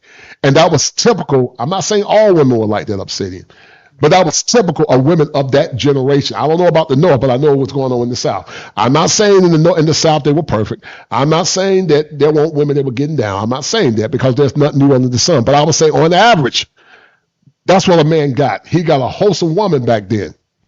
But now with shrinkflation, women are demanding more with the whole tax and then giving men a whole lot less. Wholeflation, shrinkflation, whole tax. And men start saying, I'm not paying full price because you're not giving me anything in return. And it goes back to what I said earlier. So many men got such a low self-esteem. They just tolerate anything. You said it earlier that black men are very egalitarian. And listen, I don't knock no man for doing what he wants. If some of these men got low self-esteem, like this woman said, Jolena Tabor, she said, my mama and grandmother was a virgin too. Right. Thank you, Jolena. That was the gold standard back then. But when you got a generation of men that have been tricked outside of their masculine sovereignty, they've been expected to take care of the men's kids and pay all the bills without demanding anything in return. Those men are the bad men because they won't do it for, like you said, the community. I'm not doing it. You're going to have to prove your way into my life because I worked too hard to become the man that I am now. For some average to subpar woman think she's going to come in and get all the benefits of a virtuous woman. What a woman gave a man back in the past was virtue. Now, I'm not knocking a woman for having her fun and doing her. I'm not against that. Do what you want to do. Only thing I'm saying is that don't come in with an entitlement mindset demanding what other women practice. I like something that Donovan Sharp said one time, and I don't look at him a lot, but what he said was true. It's not upsetting because some women don't want to be intimate with men. They want to have fun too. But they choose not to out of discipline. Right. They choose not to because they say, you know what, I'm going to preserve my virtue for my husband. That's all I'm saying. Hold tight. So shrinkflation. We went from full size to Walmart shrinkflation. strikes again. Look at this video real quick. Hold tight. Angus premium choice beef, London broil, 1.45. And thank you, Jolena Tabor. And thank you, dear, because I know sometimes I feel like I'm crazy when I'm saying this. You know, folks might think I'm crazy, but this woman, thank you, Jolena Tabor, she's confirming what I'm saying. That was the norm, brother. Only thing I'm saying is that if we expect women to be better, men got to raise the standard, man. Yeah. Black men got to stop taking subpar behavior and subpar women for the sake of the community. I'm not doing that. I remember a time a girl got mad at me upstate when I was in high school. I played basketball. I was 6'4", about 220 in high school. And I was just blunt. I said, look, I ain't knocking no other man, but, you know, I think she liked me, you know, or liked it at me with an ED on the end. And I said, I don't deal with women with kids. I don't, you know, because, you know, I had my head on right. I went out here making babies. And I'm going to argue, I'm saying back in the day, women that had kids out of wedlock, they were pariahs in the community. I don't know about Philly, but I know in the South, they were looked down upon. Did you see that when you was in up top? Yeah, same thing. I mean, they were pariahs, man. It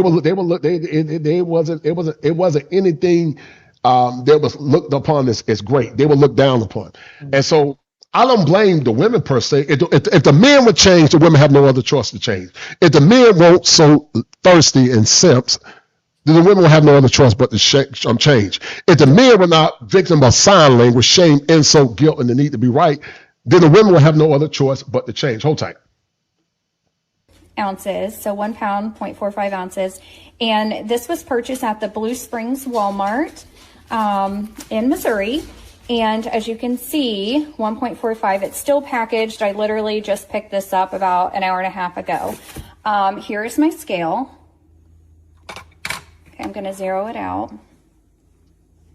Okay, so 0, it's on weight. You can see that's on weight. All right, let's stick this on here. It's at 1.09. So if you can see 1.45, 1.09, and that's even in the packaging. So imagine what the meat may be, taking off a couple, you know, little half ounces or something, I don't know, with the packaging. I'm not taking it out of the packaging because I do plan on returning it. But 1.45, when it comes up to 1.09. So that is definitely being overcharged for that meat. So you can see it's back to 0. So what do you know about shrinkflation, Obsidian? What do you know about that, brother? I think that a lot of things have been the prices have been going up while things have kind of seemed like they gotten smaller. I think that I think a lot of brothers are reconsidering, exactly what they're getting out of this deal. Not all of them are going to, Man, are you dealing with issues like this? Hold on. What happens when delusion and entitlement goes wrong? I'm not paying for everybody's food. It's your birthday, cool, but I'm not doing that. Really just should have paid for all of our food. For one, I'm not paying for everybody's food. It's your birthday, cool. Man, are you dealing with issues like this?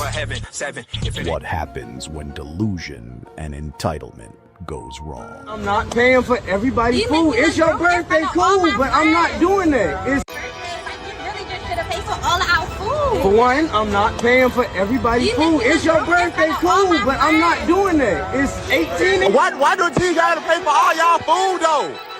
You bought 18 things. I'm finna leave you. You staying here with them or you coming with me? Whoa, bro! All right, that's wholeflation, and also she's charging this poor man a whole tax. Shout out to Jolena Tabor. This is my first time on your live. I like News Squad. Thank you, dear. I appreciate that. Thank you, Jolena, Miss Tabor. I really appreciate that. What do you think about that video, Obsidian, for this poor young man? She said you got to pay for all my friends. I remember seeing that a little while back. It was either Instagram or Facebook. Yeah, I couldn't believe it. She actually believed. Now, okay, it's her birthday. I get that. Right. But she actually believes that, and I'm going to assume that they're an item. They're going out or whatever. Yeah, they're going out. Yes, sir. They're going out. Right. And first of all, they didn't talk about it beforehand. Mm-hmm. So there's that. But then to spring it on the brother, and 18, that's a lot of people. That's a lot of people. And black women like to eat. And they love to eat. They love to eat them. Yeah. Put the two together, it's like, right. I mean, you looking at every bit of several $1,000s. Right several $1,000s. Yes, sir. You looking at scrimps, not shrimp, but scrimps. You looking at scrimp. And listen, what they order? They don't order light. No. That's my God. They ain't gonna order light Obsidian. That's about easy Obsidian. A buck. $1,000, about $1,500, $2,000 a meal. Jeez Louise, that's a lot of money. That's a lot of money. But see, women that got sons, they should be hyper vigilant because this is what their sons got to deal with now. If you're a boy mom, this is what your son got to deal with now. He ain't getting what grandmama got and granddaddy got. This is what he's got. Because I promise this woman is not a lady. I promise she's not a virgin, and she might have a kid or two. Or maybe she don't have kids, but she ain't a virgin. So my point is, it would be beneath me. Listen, I'm saying I'll come to the conclusion that I don't think it's going to change in our lifetime. Maybe when the aliens come, when Trump, finally announced, the aliens are real, which and maybe once the alien comes and stand at the door, maybe they'll change. They might even cuss the alien out. But I just don't see things changing in our lifetime. And look, it's not because I'm dark, I'm a nihilist. I just see the world for what it is. Yeah, she said she's a boy mom. Yeah, she's a boy mom. So she gets it, Obsidian. Jolena Tabor from Southern Illinois, she gets it. She's a boy mom. And let me ask you a question, Obsidian. If you did have a son, little Obsidian, let's say if you had a little Mumia Ali Jr., what would you tell your son about dating, relationships, and male sovereignty? I know it's a loaded question. Easy. I can tell you that right now. Hold on a second. Yes, sir. Go ahead. That for you right now.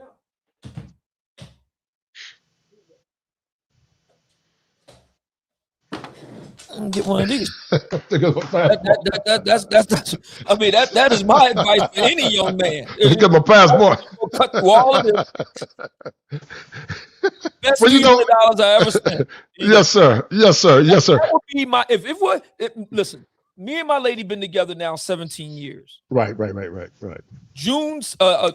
Saturday, January 17th, 2009 at 10:30 a.m. That was our very first date. We've been together ever since. Right. Through a lot of ups and downs. Right. I had not, and I've thought about this, if I had not met her, this is what I would, and I own it now, but Right. I would have gotten this a whole lot sooner. And she and I, right.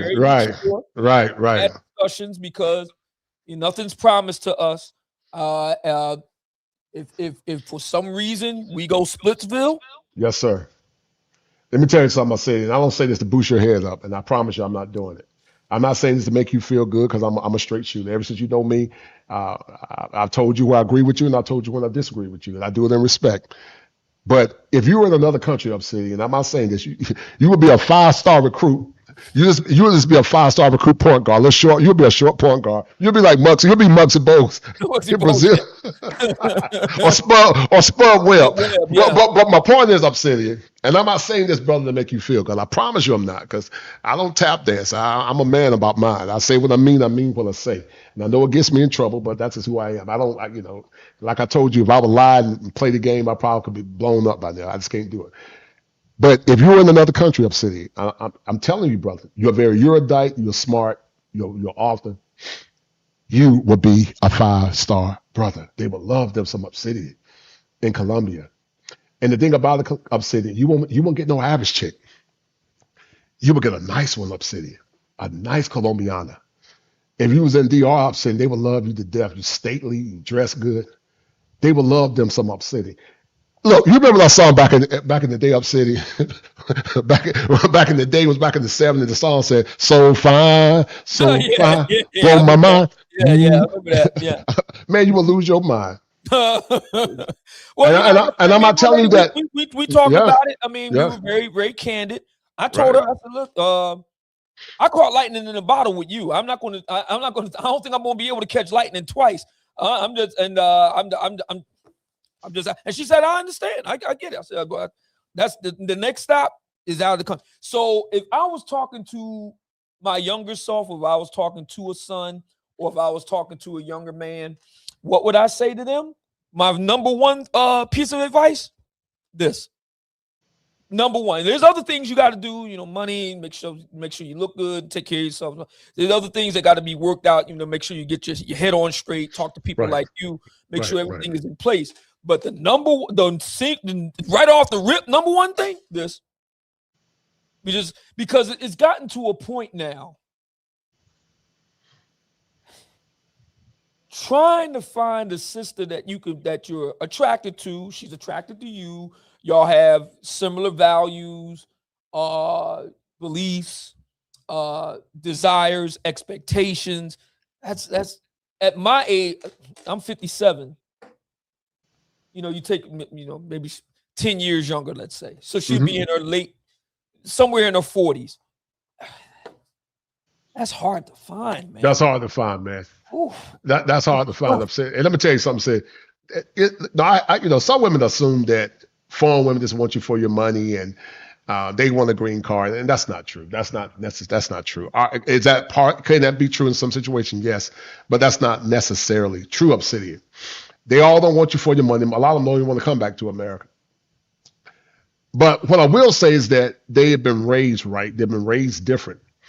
They've been raised in a traditional family. I'm not saying the foreign women are perfect.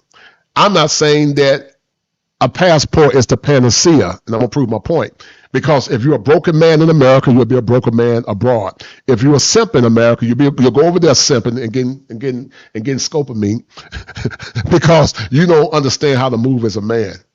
So we understand that foreign women are not perfect. I had somebody, Kevin Salmon talked about sign language. I guess he got some BJS more shame, insults, guilt, and the need to be right. And I came up with my own acronym called DEAF. They deny the evidence. They become enraged when you present them with the evidence. They argue to ad hominem attacks, meaning they attack the messenger instead of the message, and then they fight you or flee. Let me play this real quick, and then we'll get into it. Hold tight. Cognitive dissonance is a condition that happens for a myriad of reasons. Many times in modern America, men and women often do one of the following. They deny the evidence. They become enraged when you present them with the evidence. They argue to ad hominem attacks, meaning they attack the messenger instead of the message. And they will fight you or flee because they cannot hear what you are saying. A condition such as this, tied into cognitive dissonance, often happens to those that have or lack self-awareness. They stay in a perpetual cycle of arrested development, exhibited by this. When you date a woman and she may be a potential wife, it's a competition thing all the way. I can't take it no more. They feel propped up because they feel more beholden to the government. And then their man comes second. That's why they figure that they're strong, independent, don't need no man because they have the government. Because the men are failing us, to be honest. Guys thinking about themselves and they'll think about you after you react. You don't hear anything about being good wives and all the other stuff. What you hear is you strong and you independent. You can do it on your own. You got black girl magic, black girl walk, but you ain't said nothing about black family. My mother is like what they consider to be the strong black woman. I feel like I projected that onto the guys that I dated. Ladies have no idea how stiff their competition really is. You have no clue how black men are viewed in the rest of the world. We are the #1 most sexually desired man on the face of this planet. They would call Jesus Dusty if he was here living in America because of the gross narcissism that a lot of our women have.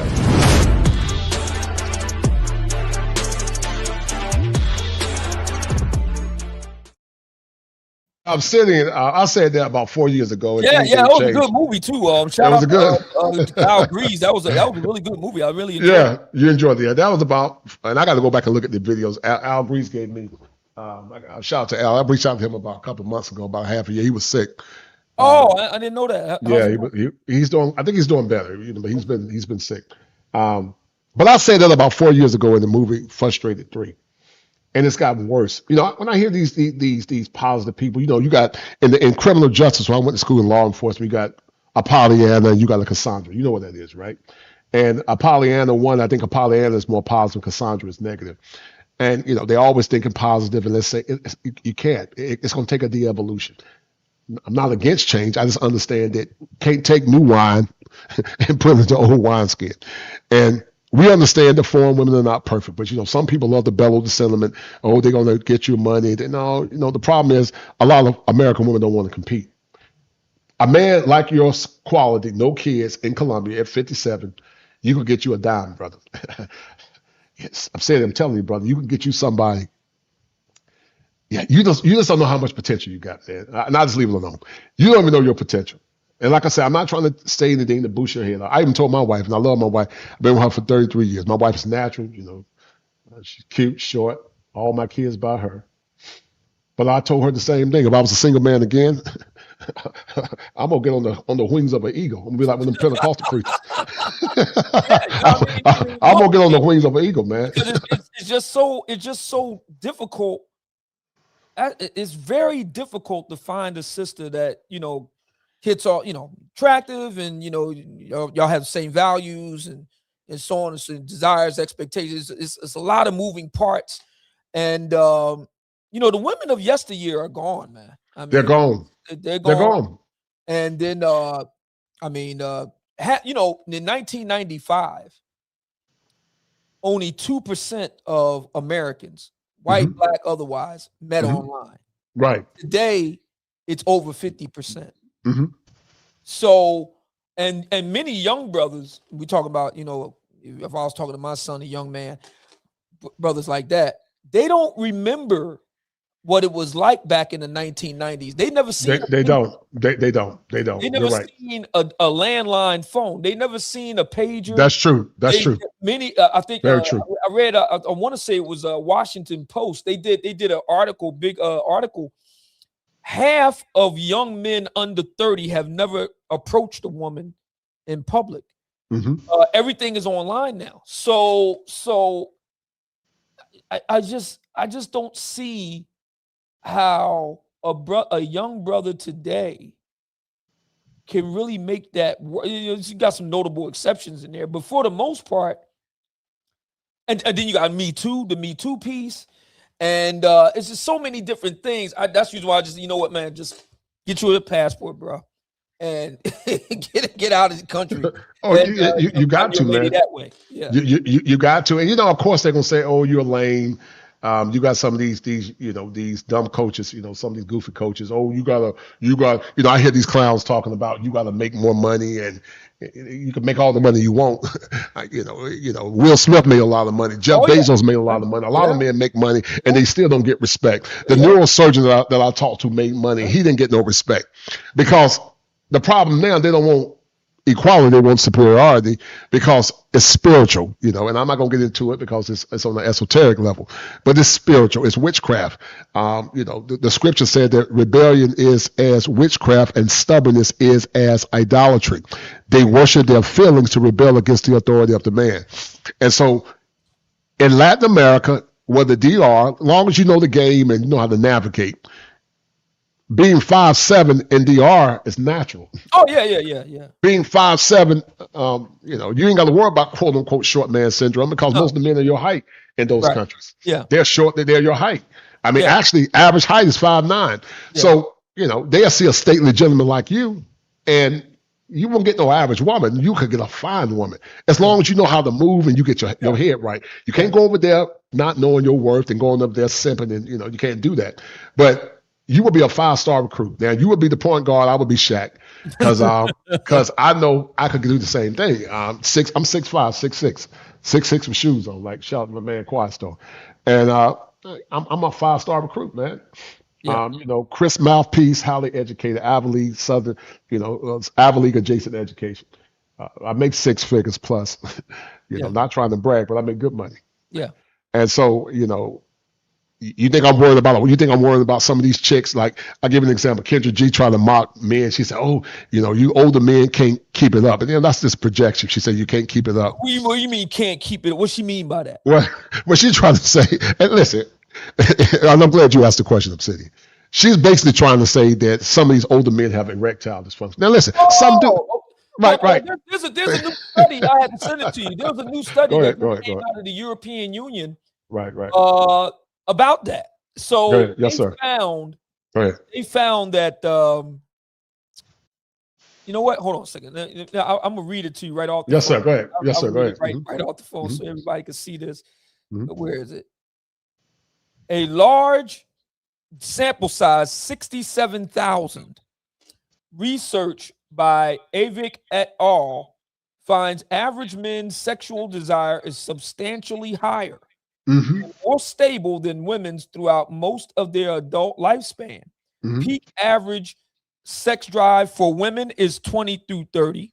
Right. Is lower than men's around 60.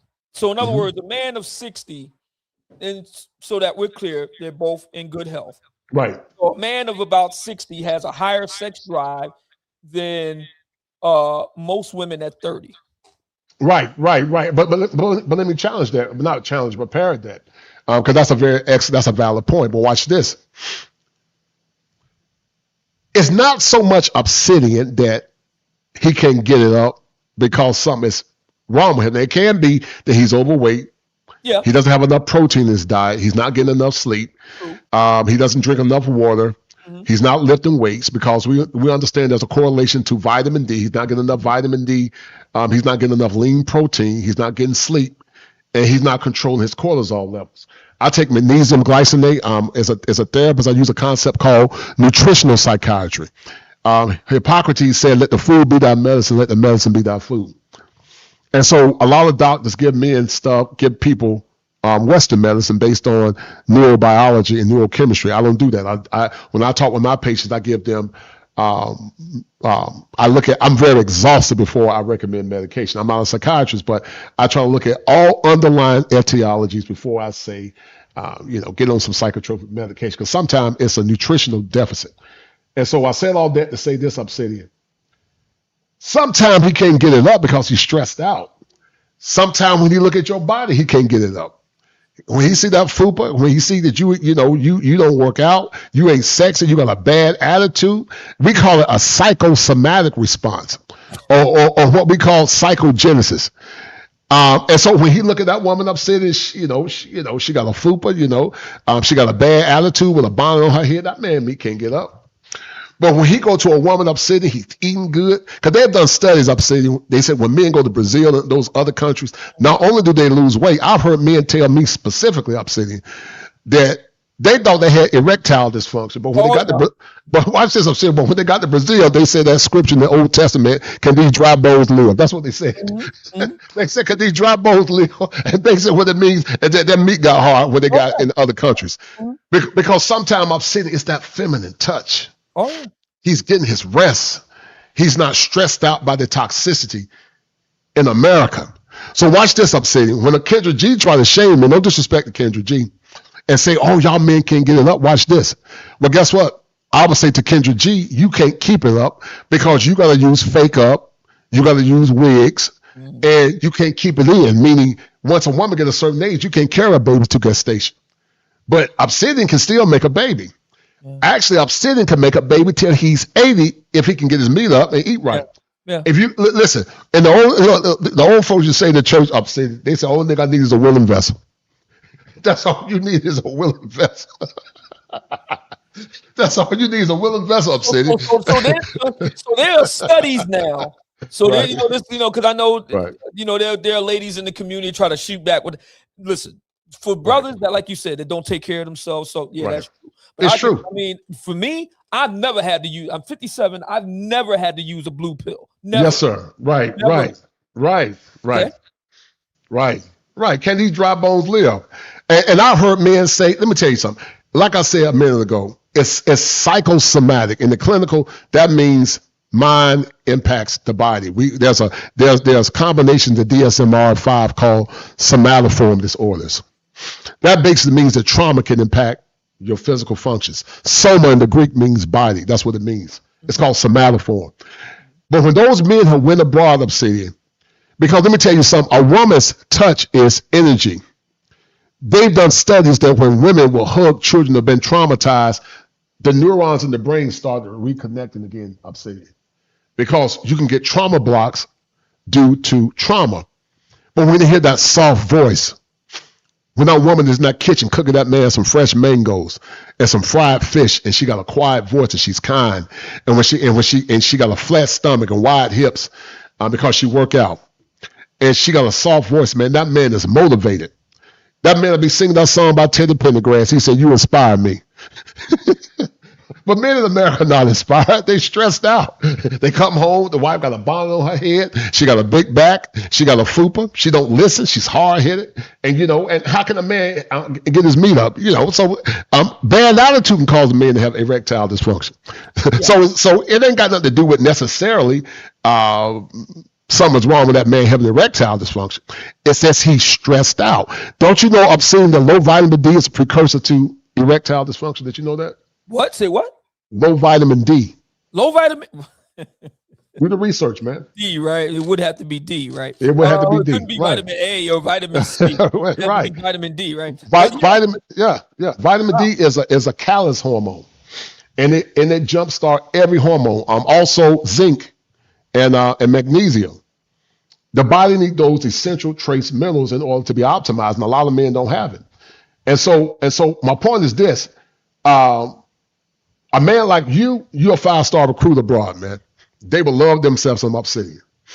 They will go crazy over some obsidian, and you will go crazy over. You will lose your mind, man. You won't even know how to act, man. Listen, let me tell you something. You better not ever go abroad. I'll leave it at that, because if you go abroad, you say, listen. I've heard stories a lot, brothers. You better not ever go abroad. You got a wife. I don't Yeah, know. you're gonna tell your bro. If you go abroad, you're going to say, listen, you can go talk with your girlfriend. You say, listen, look, I come to a decision. I apologize, but, I'm a sucker for love. You'll be singing Dr. King when he was up there. He said, my eyes have seen the coming of the glory of the Lord. Yeah. You're gonna be quoting new songs by Dr. King, man, because I'm telling you, man, the femininity there from conversation I had with other men, and also from what I've seen when I did the movie, it's something you've never seen before in your life. That's why y'all did that in Brazil? We did that in Brazil, yes. I've been to Brazil twice. Mm-hmm. First time to tour, second time I was with Al Grease when they filmed. Right. Me and Dr. Neil, we were over there, I think, twice. Well, first time. And, he's been to Kenya several times. He's a single man. But my point is, men that travel, and they're healthy. Maurice Martin laughing. Yeah, yeah, my eyes have seen. Yes, Maurice Martin.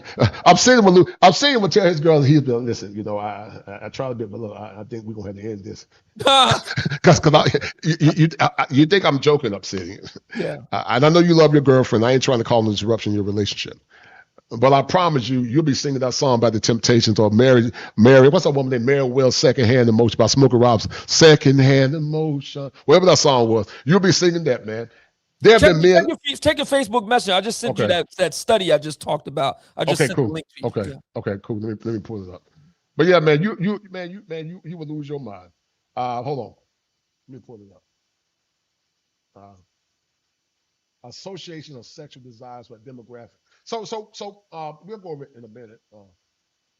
We're going. Oh, this is complex. All right. So this is very comprehensive. Okay, I'm gonna check this out, man. Okay.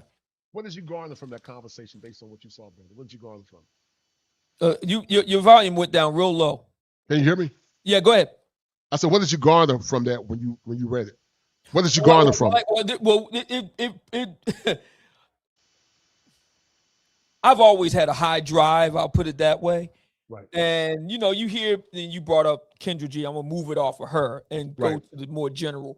You hear sisters in the community that will say, you'll talk about the erectile thing and so on and so forth. And there is a ring of truth to that. That's a root but they take it to such an extreme. Right. All of us brothers don't need that.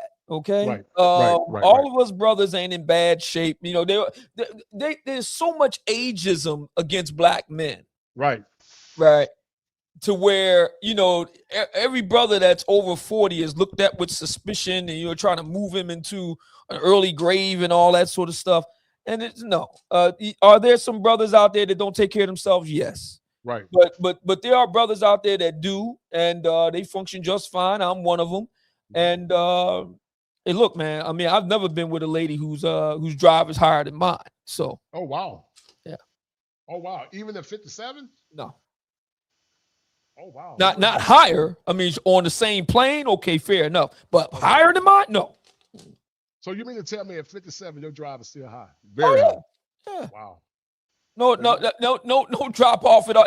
I was talking to I can't remember who it was. I was talking to somebody last week, and they said they were talking to me personally, but it was talking about men. They said, well, you change over time and your desires. I said, no. My desires is I remember like yesterday, I was 18, 19 years old. It was that way then and it's that way now. Nothing has changed. Okay. Wow. Well, they always assume, they say, oh, you dry and shrivel up. I ain't gonna call the name, but there was a contemporary that the guys were old and shriveled up, they were dried up. And they actually did a study up saying they were saying that men's testosterone years ago was a lot higher. Like say your granddaddy or my granddad that lived in the rural South, some of them men can make babies up in their mid to late 70s. Won't use any blue pills. But what's happening now is that it's the food and the stress, and it's also neurotoxins and also neuroplastics in the food and also in bottled water. And that's causing men T levels. Some believe it's social engineering. Some believe it's engineering. And every man that I talk to, they say when they travel abroad and go to other countries, their T levels goes up. It goes up. They say they feel more alive. They wake up, the meat saying the pledge of allegiance, standing up, full flag, man, and it's stress. And I think a part of it, I'm saying that you got a girlfriend, but you're a bachelor. So they've done studies to say that once men get married, their testosterone goes Yeah. That's an evolutionary thing. You don't want to have a whole lot of testosterone when you got little small children around. So right. It kind of balances it out. Yeah. So it automatically drops. Let me show you something real quick. It automatically drops. But yeah, abroad, man, you'll be a 5-star recruit, brother. Easy. And I'm not trying to boost your head up. You will be the man. Hold tight. Abandoned family structure, an order for liberation. And then this happened. Is this really liberation or bondage? Come on, we're almost there! Keep running. No stopping now.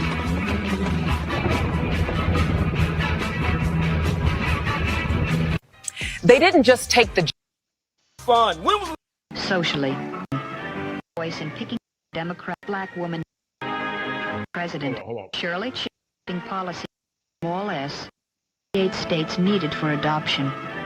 Women are no longer Miss or Mrs., but Ms., capital M, small s, period. In politics, women's lib secures a greater voice in picking candidates and shaping policy at both the Republican and Democratic conventions.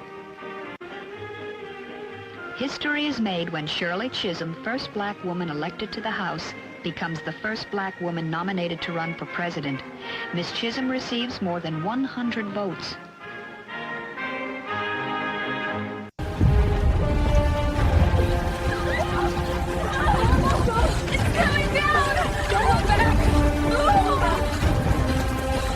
White women love to say we're all in this together, but are we? Because history suggests otherwise. Feminism has frequently been about white women first, expecting Black, Indigenous, Latina, and Asian women to stand behind them. Not beside them, behind them. And if we're being honest, it only ever seems to matter when they're the ones that are affected. This isn't about division, it's about reality. Let's talk about it. From the very start, white women have been centered in every movement that they've led.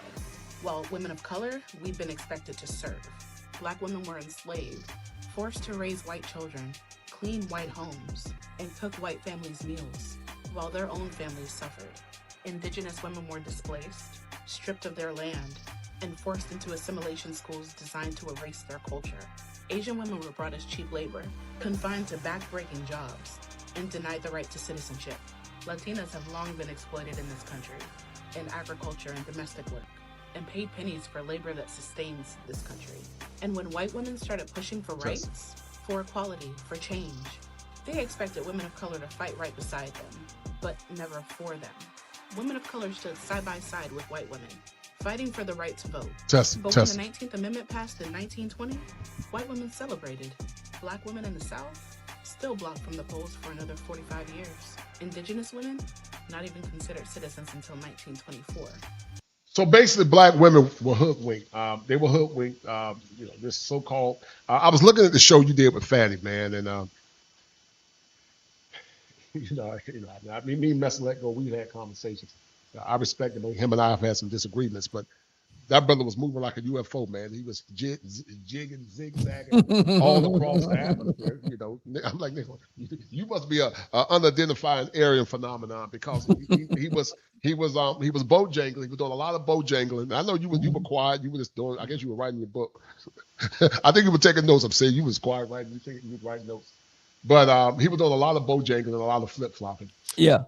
And that's what a lot of them do. They don't really, I remember him saying that Kevin Samuels failed black men for 3.5 years. Kevin Samuels talked about black men changing and addressing what black men need to do, and he made the fallacy or the spurious notion that there was no evidence to the contrary, that he pivoted for money. Well, he's pivoting for money. When you pander to women, you're pivoting for money. He's doing the same thing he accused Kevin of. But what do you think about what this woman said, man? I think she's 100% correct. I talk about that in the book, about how white women talk a mean game about all this feminism and whatnot, but when push comes to shove and the rubber hits the road, they squat up behind their men. I mean, we've seen this politically, pretty much all throughout Trump's era. When he first got into office in 2016, white women broke for Trump. It went kind of sideways in 2020, but it happened again in 2024. It wasn't just white men that left the Democrat Party in droves. It was quite a few white women that went in that direction too. So right. Black women kind of get upset at white women for, I guess, quote unquote, abandoning them and so on and so forth. They just don't understand. White women and white men have their own thing going on. Right. But don't get it twisted, because when it comes down to race, they're going to put their own squabbles aside and unite around the fact that they're white. Right. The white woman may not like the fact that the white man does what he does the way he does it. And they want to, and right now we're in a period coming up on the 250th anniversary of the United States. white men have always created anything and everything of foundational value in this society. White women had no say. And what they want right now is say and how things go. Now, what will happen in the next 250 years, I don't know. But so far, it's been white guys who burn it. They the ones that were the founding fathers. They were the one that created the presidency. They were the one that founded the Congress, the Senate, and the Supreme Court. They were the ones that founded Silicon Valley. They were the ones that founded Hollywood. They were the one that founded the NFL, the NBA, the Major League Baseball, and the NHL. They were the ones that founded Wall Street. They were the ones that built the World Trade Center, the Golden Gate Bridge, the Brooklyn Bridge, the Walt Whitman Bridge, the Ben Franklin Bridge, all the airports. I mean, you know, the Hoover Dam, the Empire State Building, et cetera, et cetera, et cetera. So whether or not white women will be able to get a say in what goes on moving forward remains to be seen. But one thing is certain. White women have benefited from what white men did. They benefited. They benefited, right. They may not like how he did it, or they may not like how he treat them sometimes, but she benefited. She benefited. Keep on benefiting. Right. And that's the thing that black women don't seem to understand is that white women, they going to put all that feminism stuff aside and get in there and get what's good there with a white man. So the lesson for black women is, at what point are you going to get behind your man? Because the white woman going to get behind her man. And we saw this in the elections too in 24. The Hispanic woman, the Hispanic guy left. Guess who the Hispanic woman's doing? She get right behind the man. So, the only one that's out there that's out there flat foot is black women. Right. Well, they tell the black man to get behind the black woman. Yeah, that's right. That's right. They say, get thee behind me, black man. That's what they tell the black man. And some of these old dumb simps, they get right behind them. Okay, they're dragging their knuckles like troglodytes. And so they get right behind them, man. I would never do that. I'm not getting behind no woman. I'm gonna be a man. I'm gonna be the leader. It ain't gonna be no get behind you, fall, leave me. That would never happen on my clock. And if a man don't like you, you ain't gotta associate with me. I'm not doing that. I'm not no other man if you want to be a simp. But I'm not doing that. I'm gonna be the man, then you're gonna be the woman. I'm Tarzan, you Jade, and we're gonna make this thing work. And you're right. There was not one time the black men upset and conspired with white men smoking cigars in ivory towers, creating policy to oppress black women, because black men were seen as 3/5 human.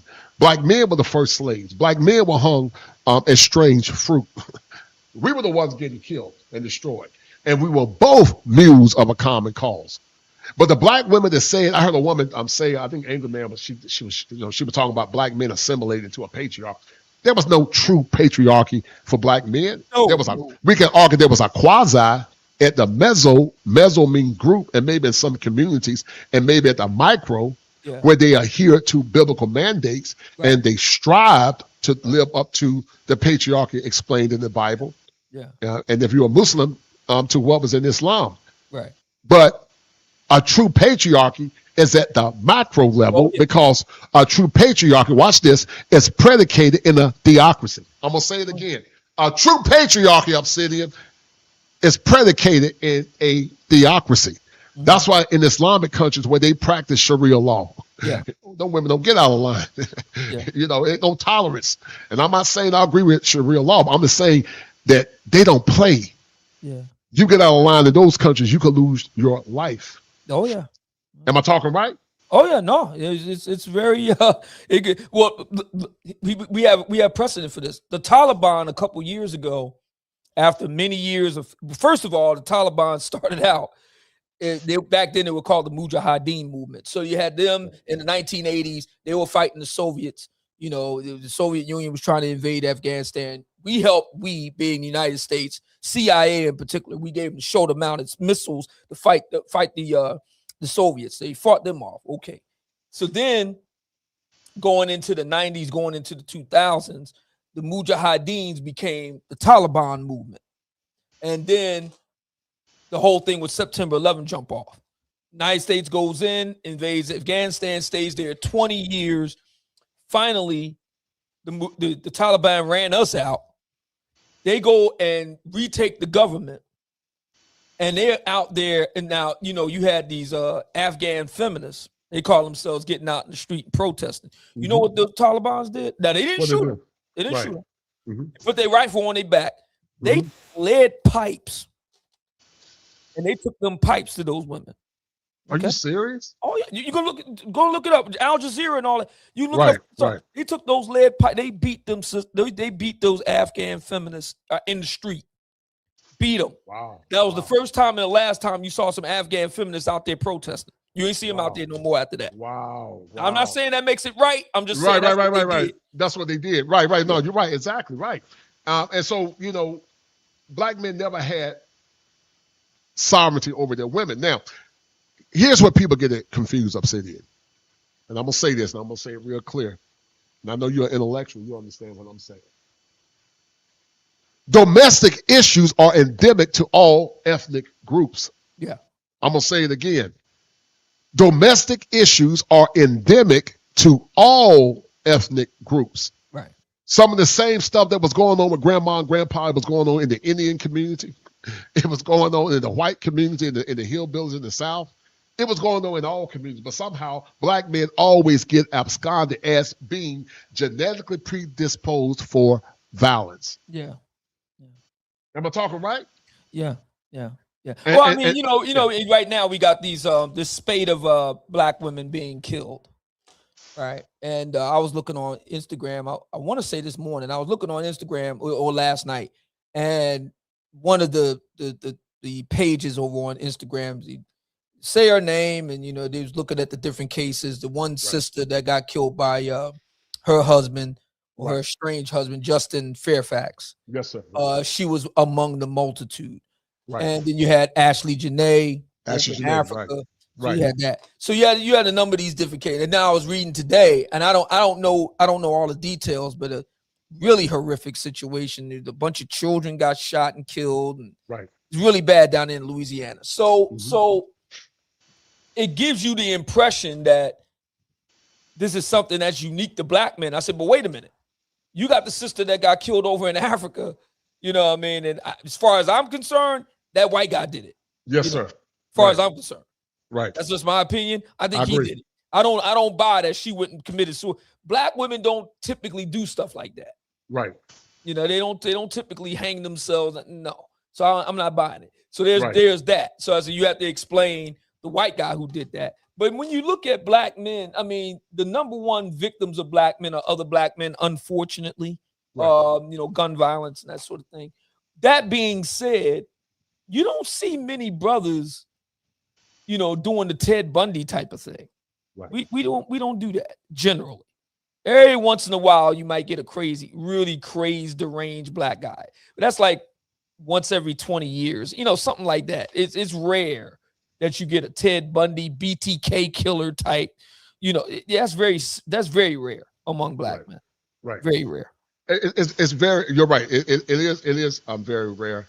And it's unfortunate. I'm sitting on many levels because it carries the negative notion that's tied to white supremacy, that black men are violent, we're dangerous, that's been carried in pre-antebellum times. It was also carried in post-antebellum times. Yeah. You might ask me the question, what do you mean by that, Coach? Would ask Emmett Till. I'm 6'5", I get on the elevator, I turn the other way. I've been walking up city, even though I'm a scholarly, educated man, folks start clicking it, they click it in the car when they see me. They judge me based on my size. They tell me you got a very strong presence. They tell me that you're intimidated. I've heard that my whole life, man. So black men historically have been demonized as being aggressors of violence. And it's unfortunate. But what I find funny, Obsidian, is that historically, when you look at all the evil that's been done in the world, it was never at the hands of, say, black men. It was at the hands of, and no disrespect to the white brothers, but it was at the hands of white men. Am I right or wrong? When you look at, the word picnic, you use your imagination. All of that, When you think about little babies, I mean, brutal, evil stuff, taking babies and feeding them to alligators, turning men upside down and taking their male genitalia away. Black men have never done that to other ethnic groups of men. And the reason why they assail ethnic genocide onto one another, part of it is tribal. I mean, it's like we call it ethnic conflict or environmental conflict, but a lot of it is self-hatred. Yeah. That's why I don't use the N word, because the N word is part of transgenerational trauma, and I'm gonna do a show on that at some point. But let me show you something. I'm gonna show you something. After this, I gotta run. Okay, all right. Well, let me get to this real quick, David. Okay. Hold tight. Let me get to this, and then I'm gonna let you go, because I know you gotta go. But what do you get out of this conversation, Jack? That's excellent, man. Matter of fact, I got to come back here more often. We got to see if we can try to set something up next month. Yes, sir. All right, hold tight. Hold on. Where's it? Let me see. Also, I'm saying I need your help there with another person. I'm trying to get him. Bring him on the show too. Hold on.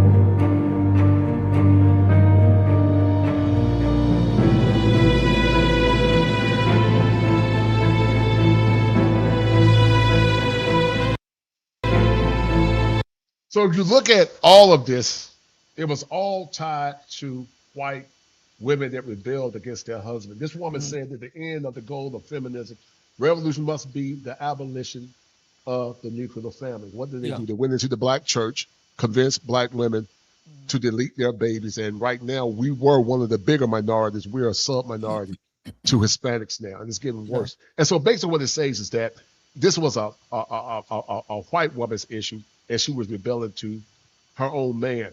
But when you were seeing these clips, man, what was going through your head, man? I know it's going by sort of fast. I mean, all of that I studied, in the writing of this book. I had this. Okay. So we talk about black feminism. So that let's get the white feminism out of the way, because black feminism came out of white feminism. So I had to go back. So I know all these people's. Matter of fact, Shulamith Firestone had severe mental illness. She died, I want to say in the 1990s, in her apartment in Squalor, and she was suffering from severe schizophrenia. And there was a number of people that you showed there that had mental disorders and whatnot. Right. That's I had to study all that in order to write this book.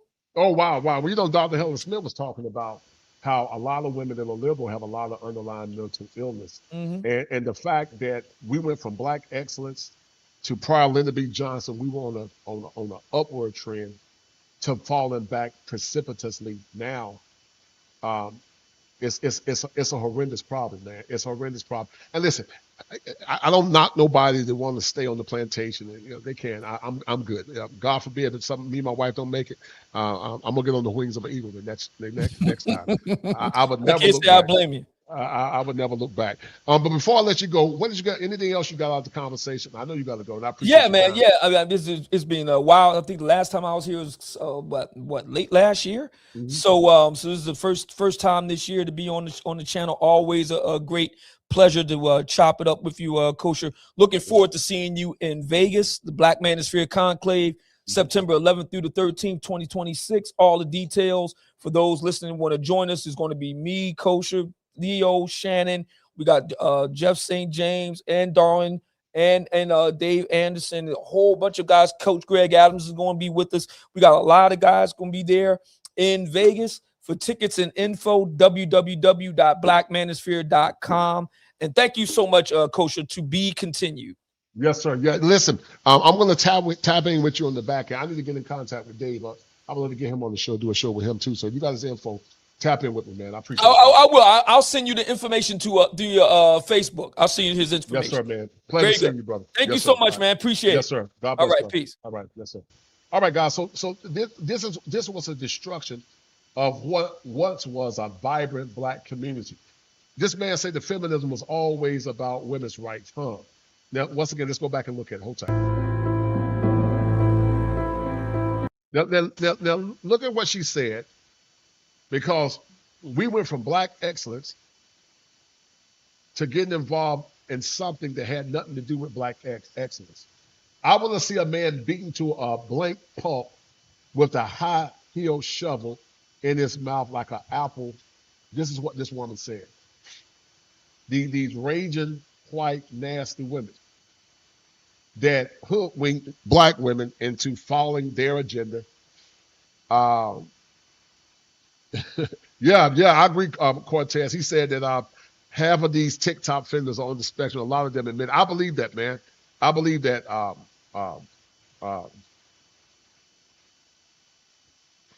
I believe this.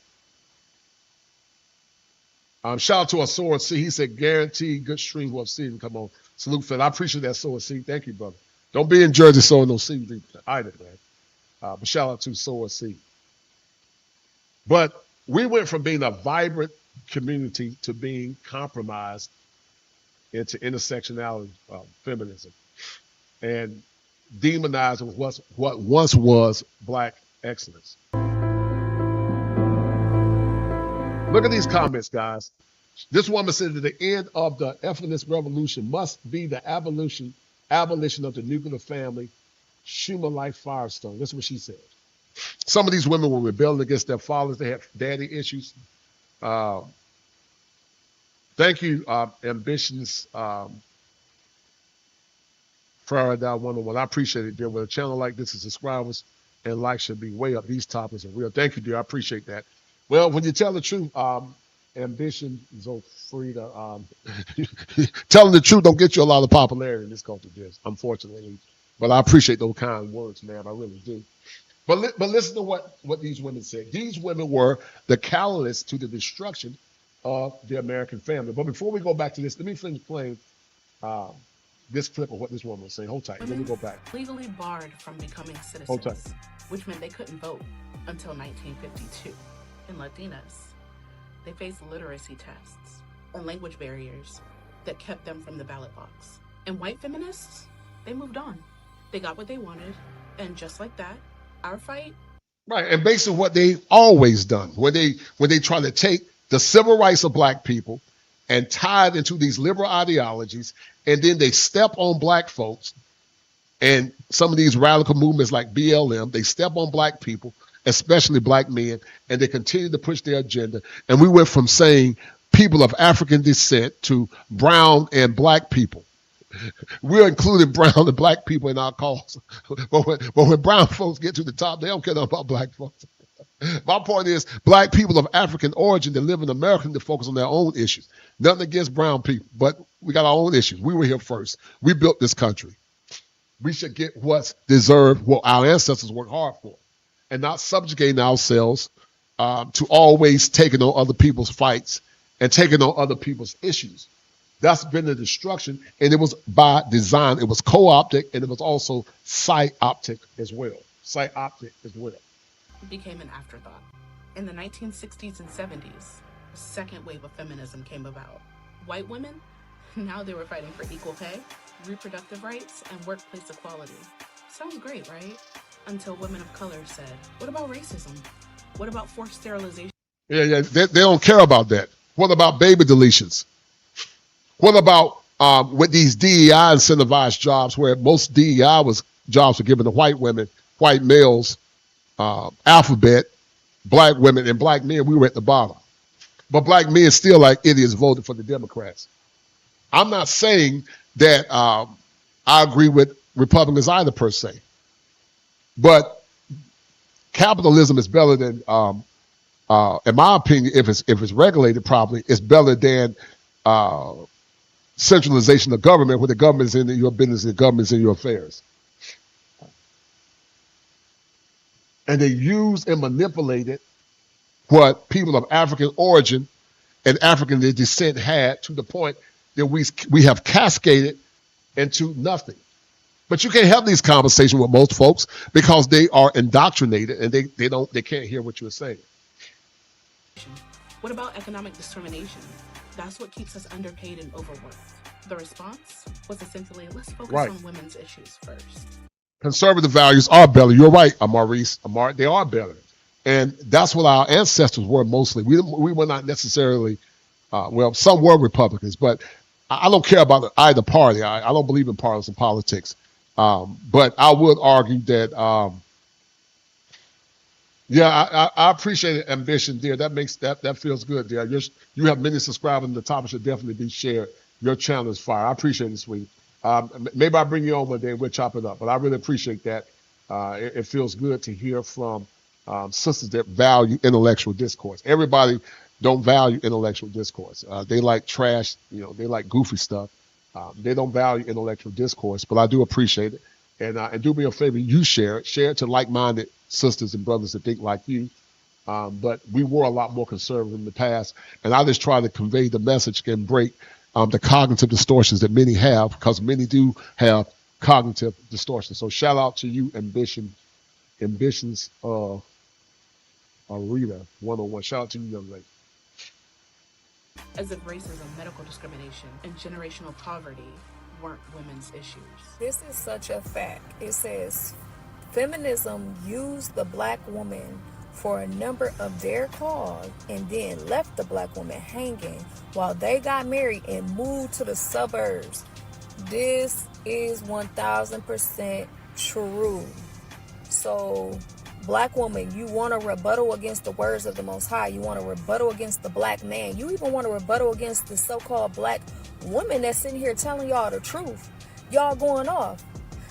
But you don't rebuttal against the so-called white woman who's using you to push their narrative, to push their feminism that they rose up and created and started.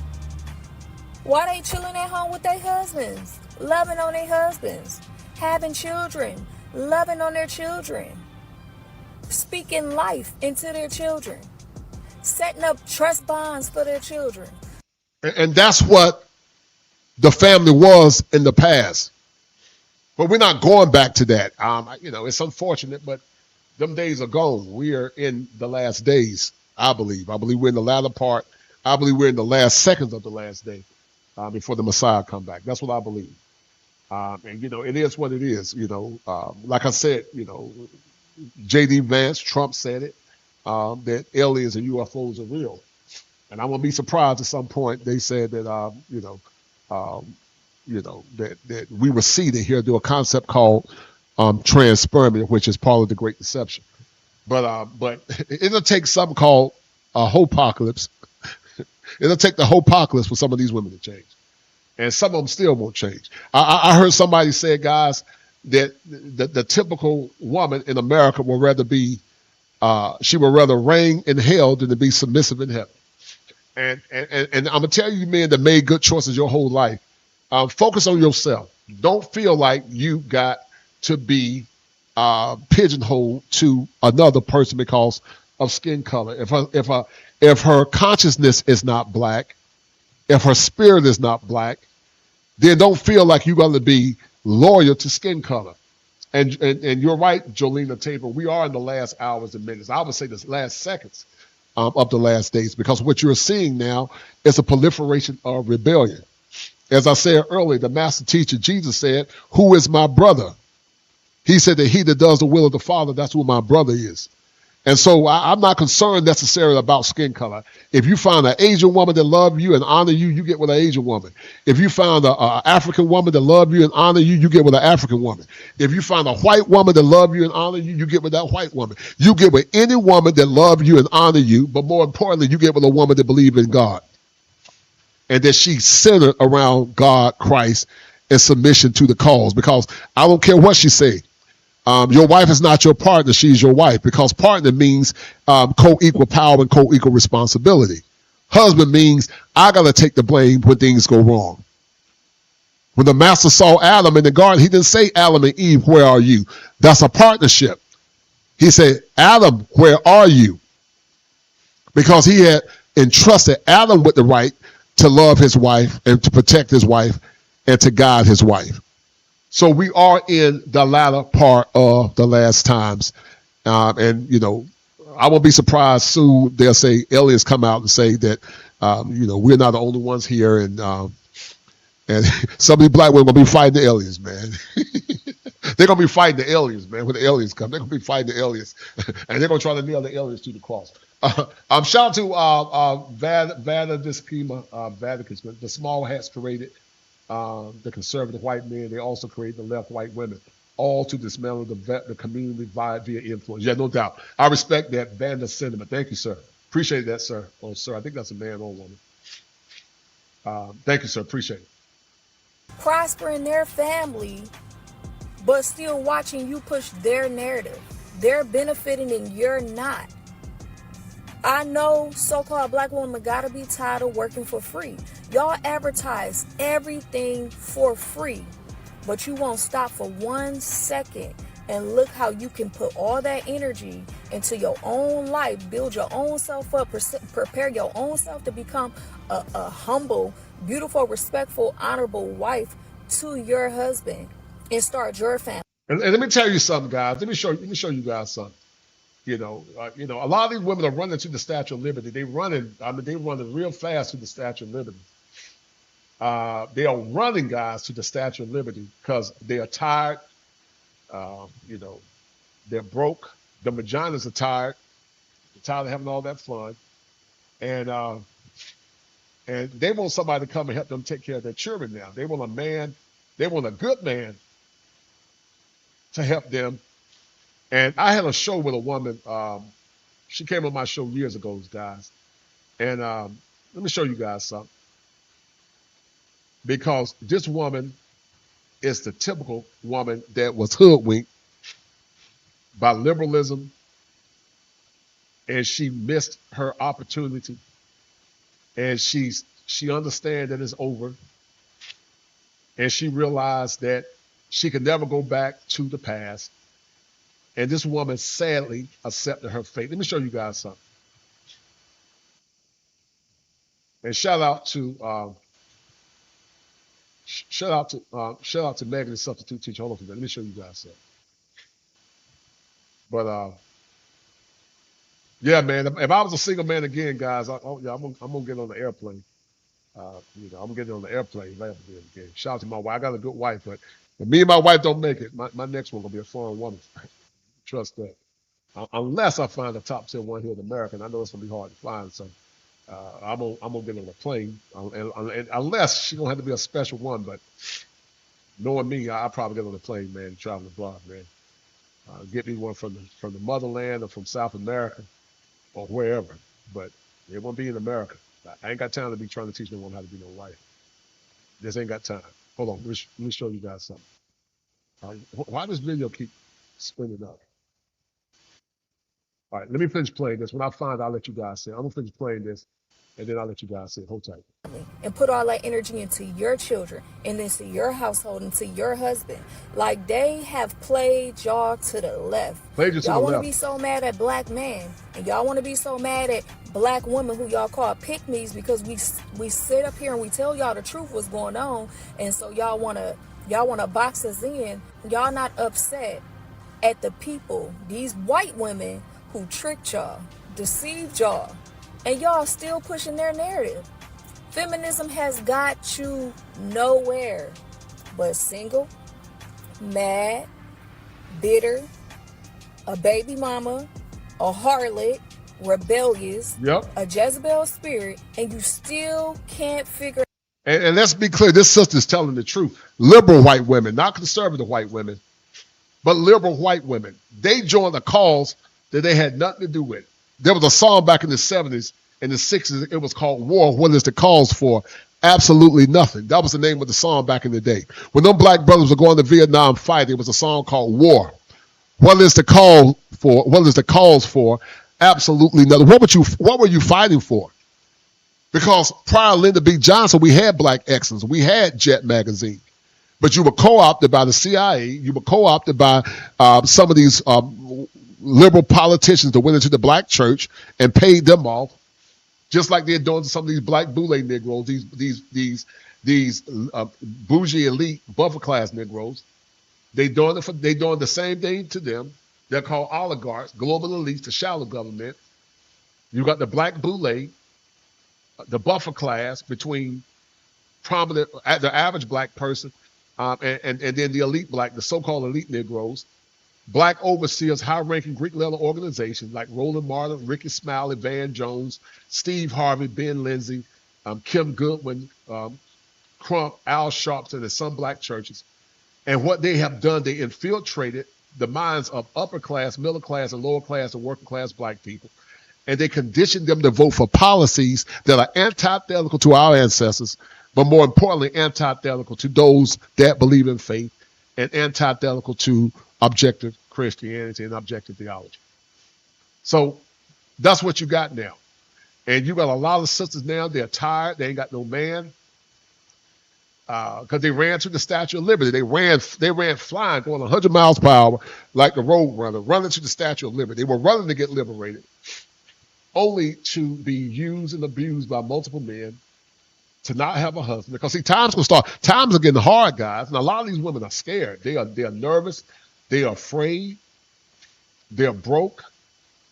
And I said this jokingly, their bodies are tired. Their bodies are tired. Their vaginas are tired. And they want to. Now they're looking for a good man. They're gonna come and take care of them and all their baggage. But the problem is, a lot of men are not gonna do it. They're like, I'm good, man. They don't want to deal with no baggage. They don't want to deal with no headaches. They don't want to deal with no woman that got problems. Because a lot of these women are not bringing any value to your life. They're bringing a bunch of trauma, baggage, and high body counts.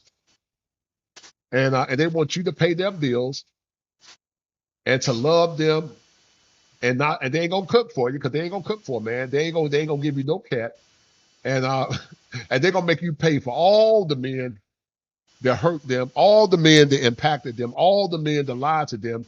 You're gonna have to pay for it. You're gonna have to pay for it. And so a lot of guys are saying, you know what? No, I'm good, man. A lot of guys are saying, you know what? I'm good. A lot of men got on their Mary J. Blige boots. They got on their. A lot of these young brothers got on their Mary J. Blige boots.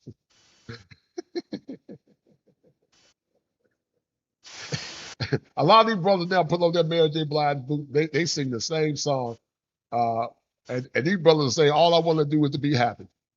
That's what these brothers are saying there, ladies. These brothers are saying, all I really want is to be happy. These men now got on their struggle Timberlands. They're on the mountaintop with Timberlands on, with their head turned backwards, talking about all they want to do is to be happy.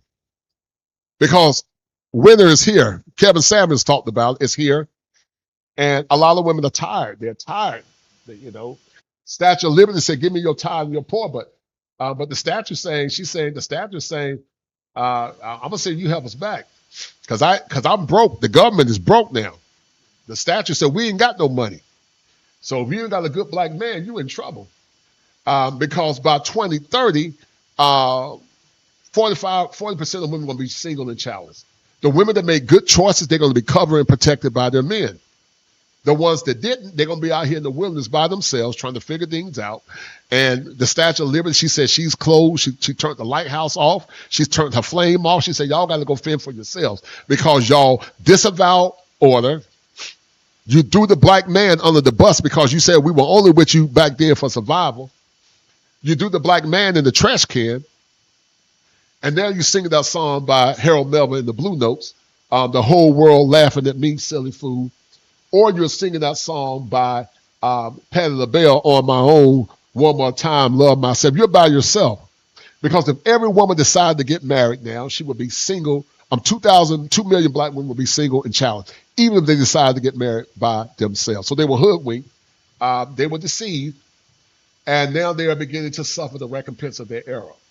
And it is what it is. When women like this sister try to warn, you don't listen to them, and that's fine. You don't have to listen to them. Out your way is not the way. Your way has destroyed you. No one else has destroyed you. Your way. You subscribe to the white ideology that the so-called white woman pushed, and you still running with it. While she's sitting there with a big old diamond on her finger, with a husband that's taking care of her, providing her every need, being her protector, right? While she nurture her family, nurture her husband, and build her husband up, and build her children up. And you still want to be a single, strong black woman. Y'all better wake the hell up. They played y'all to the left. Played The you to the hell with left. feminism. Yeah. Play them to the left, sister. And they ain't going to listen to me. Of course, they're going to rebel and say, I'm toxic, They're going to rebel. And that's fine. I realize that you can't save everybody. But if you don't believe me, listen to what this woman said, because she was hoodwinked. I interviewed this woman almost 5 years ago, guys, 4.5 years ago. And shout out to Maggie, the substitute teacher. And then we're going to get into the history of this demonic movement. Hold tight. Interesting to me that these are the same women shouting from the rooftops when they're our age that they feel invisible, that... And Maggie is right. Well, listen, let me tell you guys something. I had a conversation with a woman. Her and I were friends on Facebook. And she got mad at me. She got real mad at me because she was talking about what men should be doing. I said, man, let me tell you something. Because, I'm blunt and I'm honest. I'm kosher. I'm the kosher clinician. That means it's raw. It's unfiltered. And I know what I'm talking about. I said, let me tell you something, sweetie.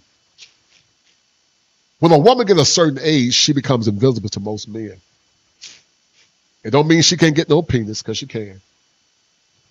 But she don't get the same privileges and rights and attention that she got in her 20s and in her 30s. Women are born with their value, and it greatly declines over time. Men, even though there are some men that are handsome and tall and chocolate and athletic, that's only a part of their value. Their greatest value is their ability to lead and their monetary attainment and their superior genetics. So as men get older, if they work out, eat clean, and they make good choices, they make good money, and a man that's 50, in his 50s, early 50s, if he got money, status, he's a silver fox, he can get younger, prettier women.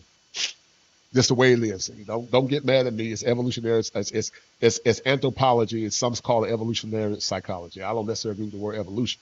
But they can get younger women. And, of course, they're going to say, she got mother issues. They're always trying to shame women. But I told this woman, I said that as women get older, they become invisible. She got mad at me and blocked me. But ma'am, I'm like, you trying to flex on me and downplay what men bring to the relationship. And I say, your time is up. Most men ain't going to look at you because men are hardwired to look at beautiful women. Now, she can get an older man to 70 maybe look at her. But most men are hardwired to look at a young woman. Most men expect that woman to look as pretty as she did when he first married her. We understand she ain't gonna always look pretty, but most men understand and expect their woman to look the same way she did when he said, I do. Men want to put that woman in a time capsule and keep her as young as he can for as long as he can. If you don't believe me, why do you think so many women wear fake up? They wear fake up, hair extensions. They wear all kinds of cosmetic overlays to enhance their beauty. That's why they hate on younger women. And they say that if an older man give with a younger woman, we understand they're predatory older men. There are predatory older men and there are predatory older women, but all older men are not predators. A lot of women like older men for their security, their wisdom. Some say they got daddy issues. That's not true. Or they all got daddy issues. That's not true. Could they have daddy issues? Maybe. But a lot of times they like the man for his wisdom, his guidance. And, if he's healthy, and I say this jokingly, they're like an older man for seasoned wood. You lose your imagination. But they want some seasoned wood because older men tend to, if you know what he's doing, he's better in bed with time. So he got money, he got status, he got to be in good shape. I don't believe in geriatric George. I don't believe an older man should get with a young woman if he's a bum. He's not taking care of his woman. I think an older man should be in good shape. He should, be working hard to take care of his woman. And I believe an older man should be leading her and guiding her and giving her wisdom. That's why some younger women, and I said some, are attracted to older men because they have earned their value over time.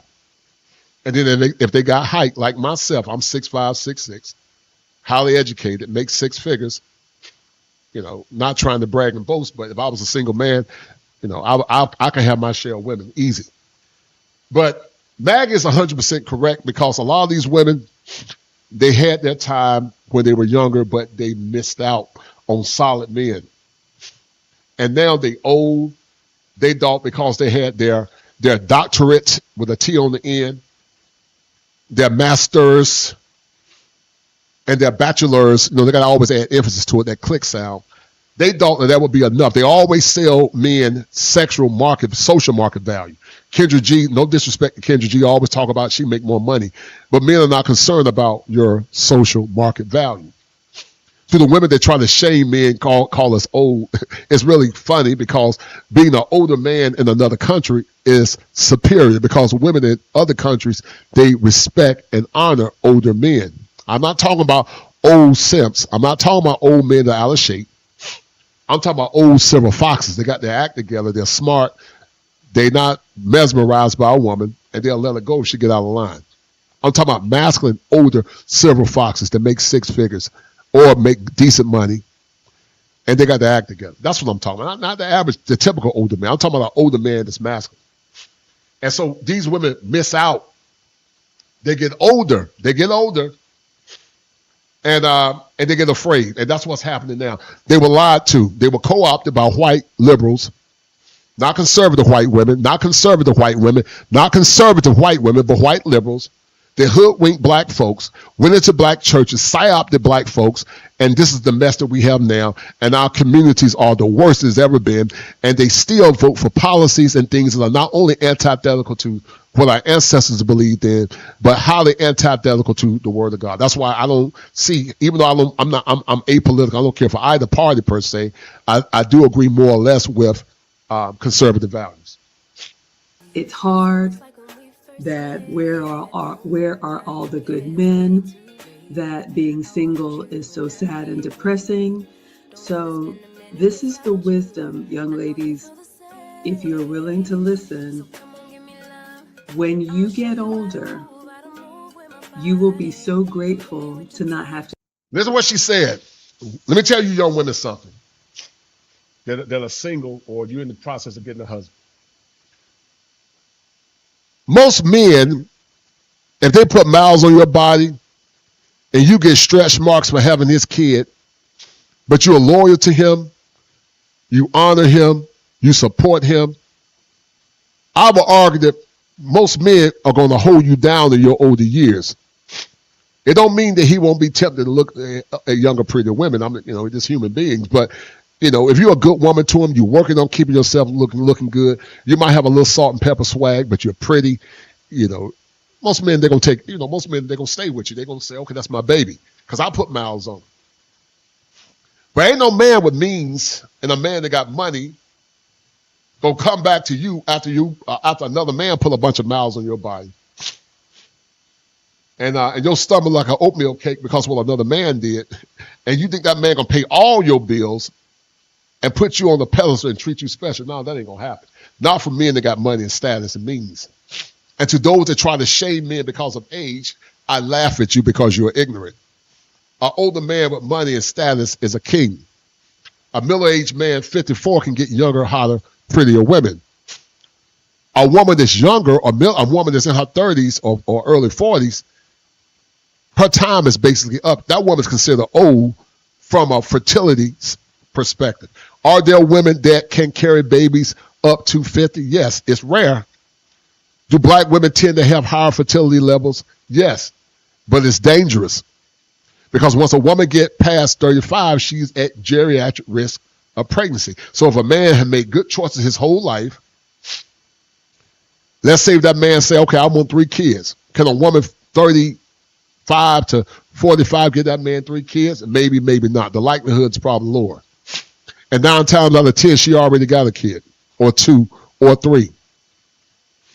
So what man in his right mind that make good money, had made good choices his whole life, is going to settle for you where he can get something that's younger, prettier, and hotter, and more fertile? But see, they don't think you deserve anything, black man, because they've been conditioned to see you as less.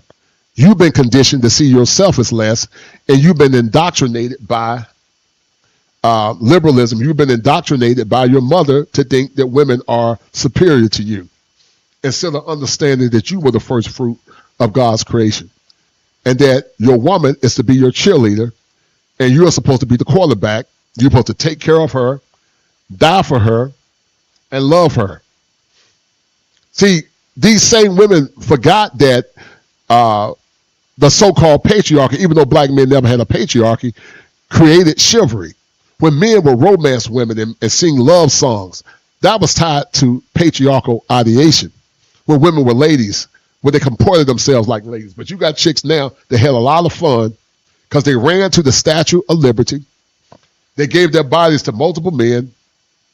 They got children by multiple men. They've had multiple deletions. And now they want you to come and put a ring on their finger, treat them special. They not take your last name, and they call it a partnership instead of calling it what the Bible calls it, which is a husband-wife. And I stand on that.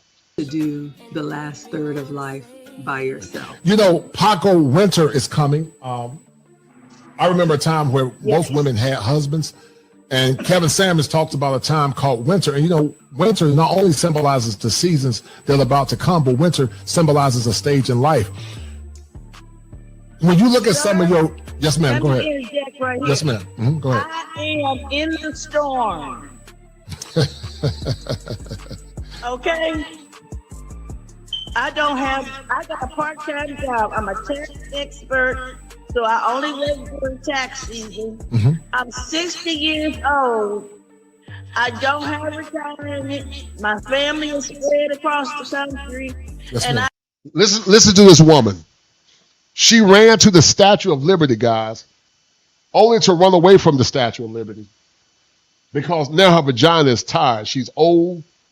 Her vagina is tired. Her vagina is singing Negro spirituals because her time is up. And I'm being funny, but it's sad at the same time. She believed the lie. She believed the white feminist liberal lie. Shout out to Dr. Thunder. He came up with an acronym called AWFUL. And that acronym stands for American White Urban Feminist Liberals. I believe that's what it stands for. American White Feminist Urban Liberals. I think that's what it stands for. Shout out to Dr. Thunder. He came up with that term, I think. And they believe in the white liberal lie. And now, what was the greatest woman ever, a lot of those women are struggling. They're not in the ark of safety. They're scared. They're afraid because the government's bankrupt. Trump soon is going to disclose that aliens are real. And I believe they're not but demonic spirits masquerading for the great deception. That's what I believe from a biblical perspective. And we're in the last days, man. And, and some of those that don't have a man, the whole world's going to be in trouble. But to those that are single without a good, strong, masculine man, they're going to be really in trouble. Fall comes to us in its own time. Fighters, keepers, losers, we. Women of that generation were the greatest women ever. American women of that time period, white or black, but especially black women, in my opinion, was the greatest women ever. They were the greatest women ever. The greatest women ever. Hold tight. Let me finish playing. I don't have a strong black man who I love black men in my life. I'm not mad. I know my time is past. Wow. But I am in the winter. Wow. I'm in the storm. Well, I'm sorry to hear that, dear. Let me ask you a question. Do you feel like there was a time when you had a viable black man, but you forfeited that by sometime bad choices? 1,000% correct. Listen to what she said. She had a good man. but this is a woman, sadly, that believed the liberal Kool-Aid, drunk the liberal Kool-Aid, and then she's by herself. Because they were lied to and hoodwinked by liberalism. Oh my God. I was married. Right. I was fine as hell. And I thought that I was black girl magic. Wow. So that's why I know the death mentality. And I thought that I was. Go ahead, keep talking. You said you thought you were black girl magic. Keep talking, Paco. Oh, but life and reality woke me up. So it sounds. Yes, she learned the hard way. She said she was getting hot beef injections. And life and reality sadly woke her up. Now, I want you guys to go back. Let's look at this and look at where we started out at and where we're at now, based on this white liberal nonsense.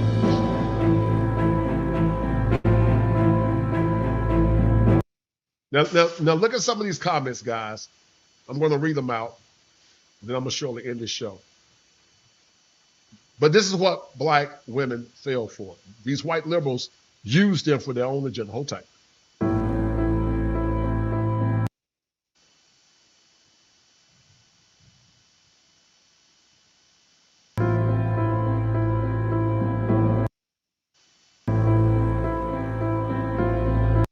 This woman said that the end goal of feminism revolution must be the abolition of the nuclear family. These were white liberal women. And some of these women were tied into occultism.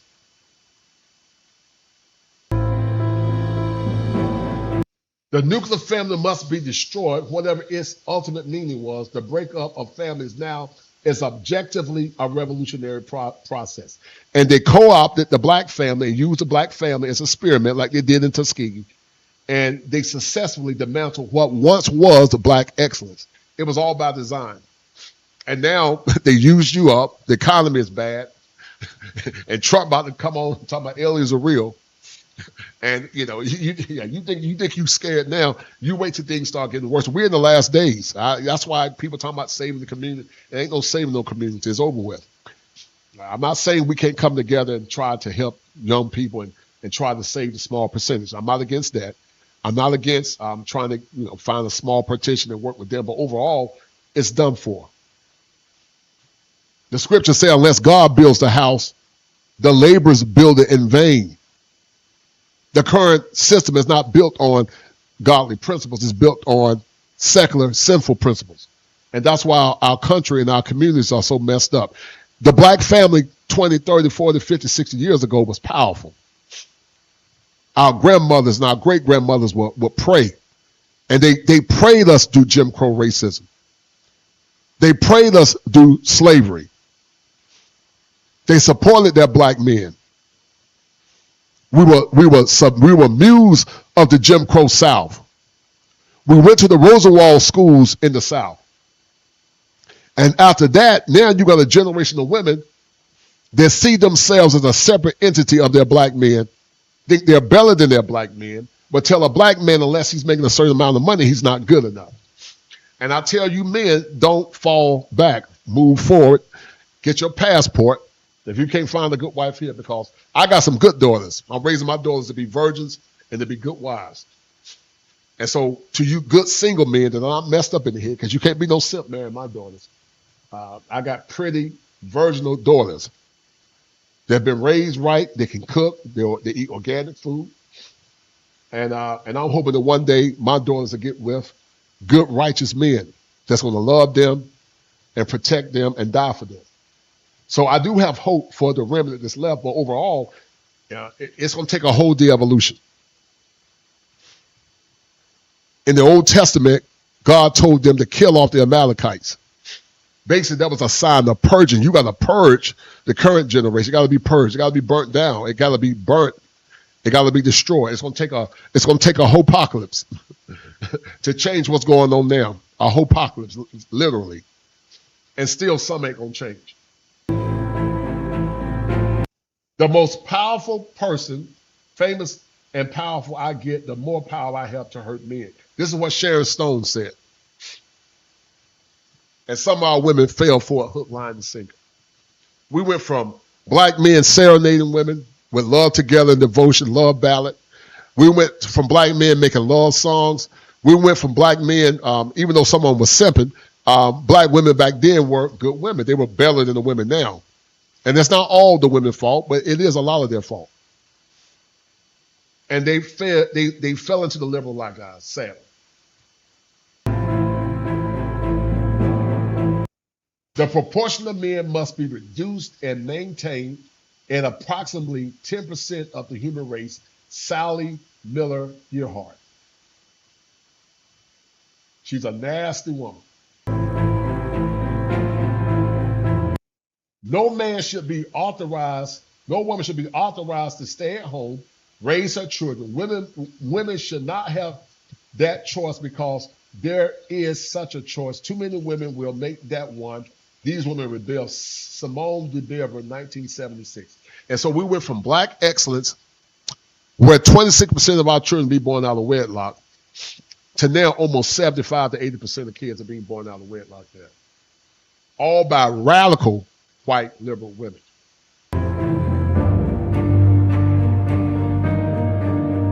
I feel that man-hating is honorable and viable political act, Robin Morgan. All this is tied to occulted feminism.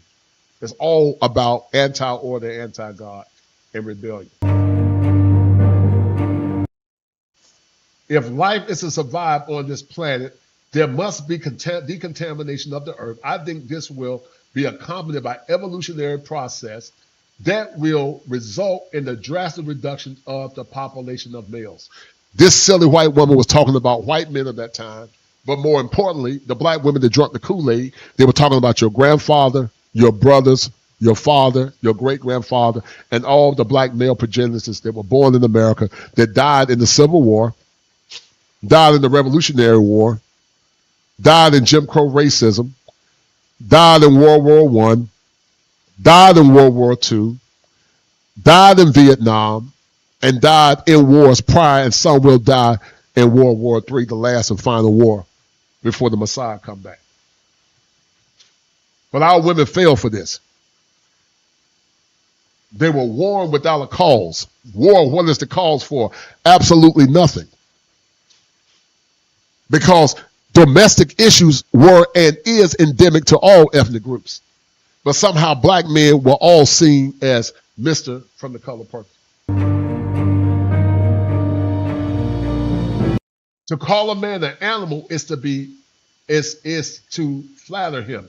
He's a machine, a walking dildo. Valerie Salinas. An angry, nasty, bitter, villainous white liberal woman. And that's why when you get married, now she don't call you husband. She ain't gonna obey. She gonna call you her partner. They did a work on the black community, man. They did a work on the black family, the black community. And this person said, I wonder who was responsible for influencing all these witches. Now he's correct, they are witches. That's why I told you partner comes out of cultural Marxism. It's an egalitarian construct that was predicated in Marxism.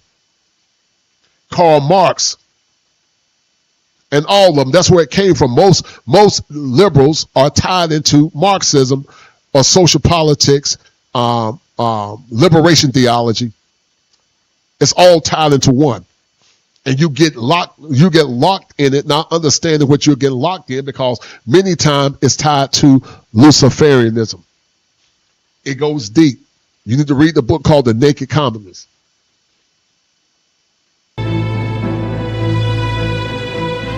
Now look at this. Frederick Engels, co-author of the Communist Manifesto, to those that believe in partner. You know, he's my partner. You know, he ain't no partner. That word partner is not in the Bible. You won't find partner as it relates to authority in the relationship in the Bible. Now, helpmate is not the same as partner. I promise you it's not the same. If you look at the Greek or the Hebrew for partner as it relates to what partner actually means in English, and look at the Greek and the Hebrew as it relates to partner in the Bible, it's not the same. Sarah called Abraham her Lord. That's not a partner. The Most High, when Adam was in the garden, said, Adam, where are you? He didn't say, Eve, where are you? He said, Adam, where are you? Because the authority and the power was given to the man. But the greatest honor that a man was supposed to do for his woman was to die for her.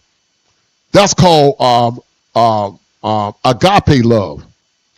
The man is supposed to give the woman not only eros love, but also agape love, because The woman was a byproduct of the man. Greater love have no man than this, and a man will lay down his life for a friend.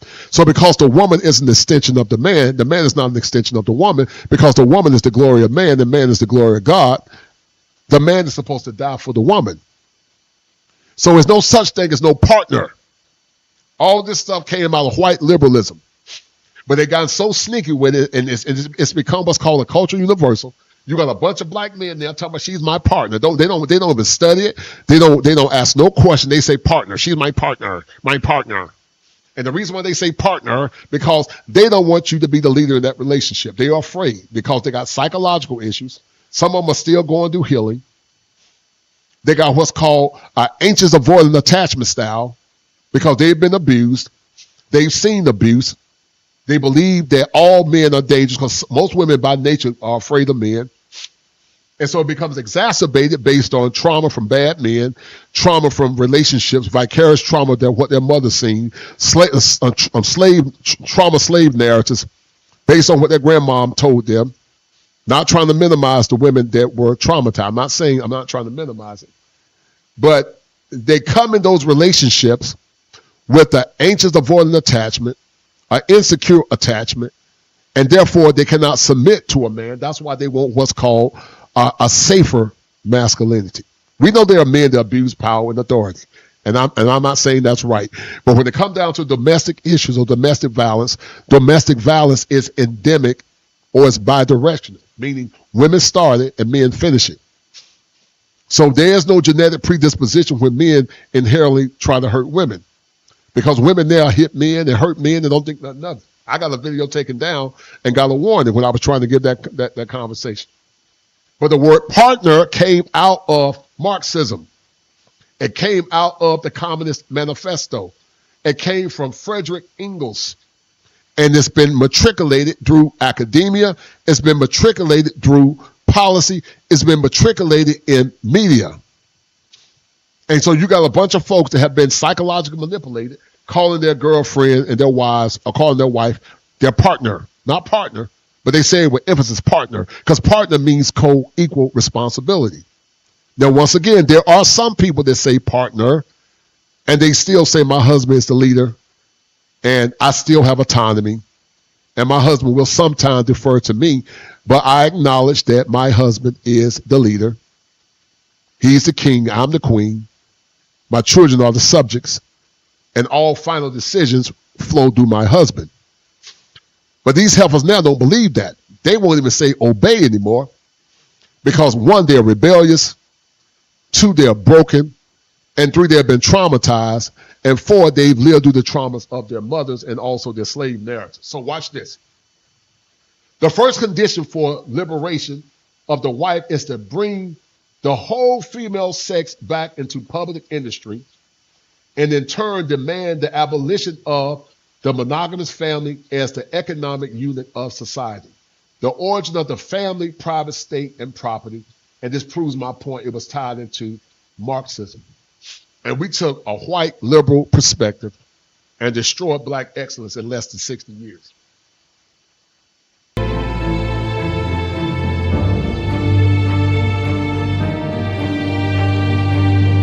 So he's the guy right. I'm talking to. So he's right. Watch this, guys. He's right. Hold on. So send it to somebody because that was psyop by feminism. Psychological operation. This white brother is right.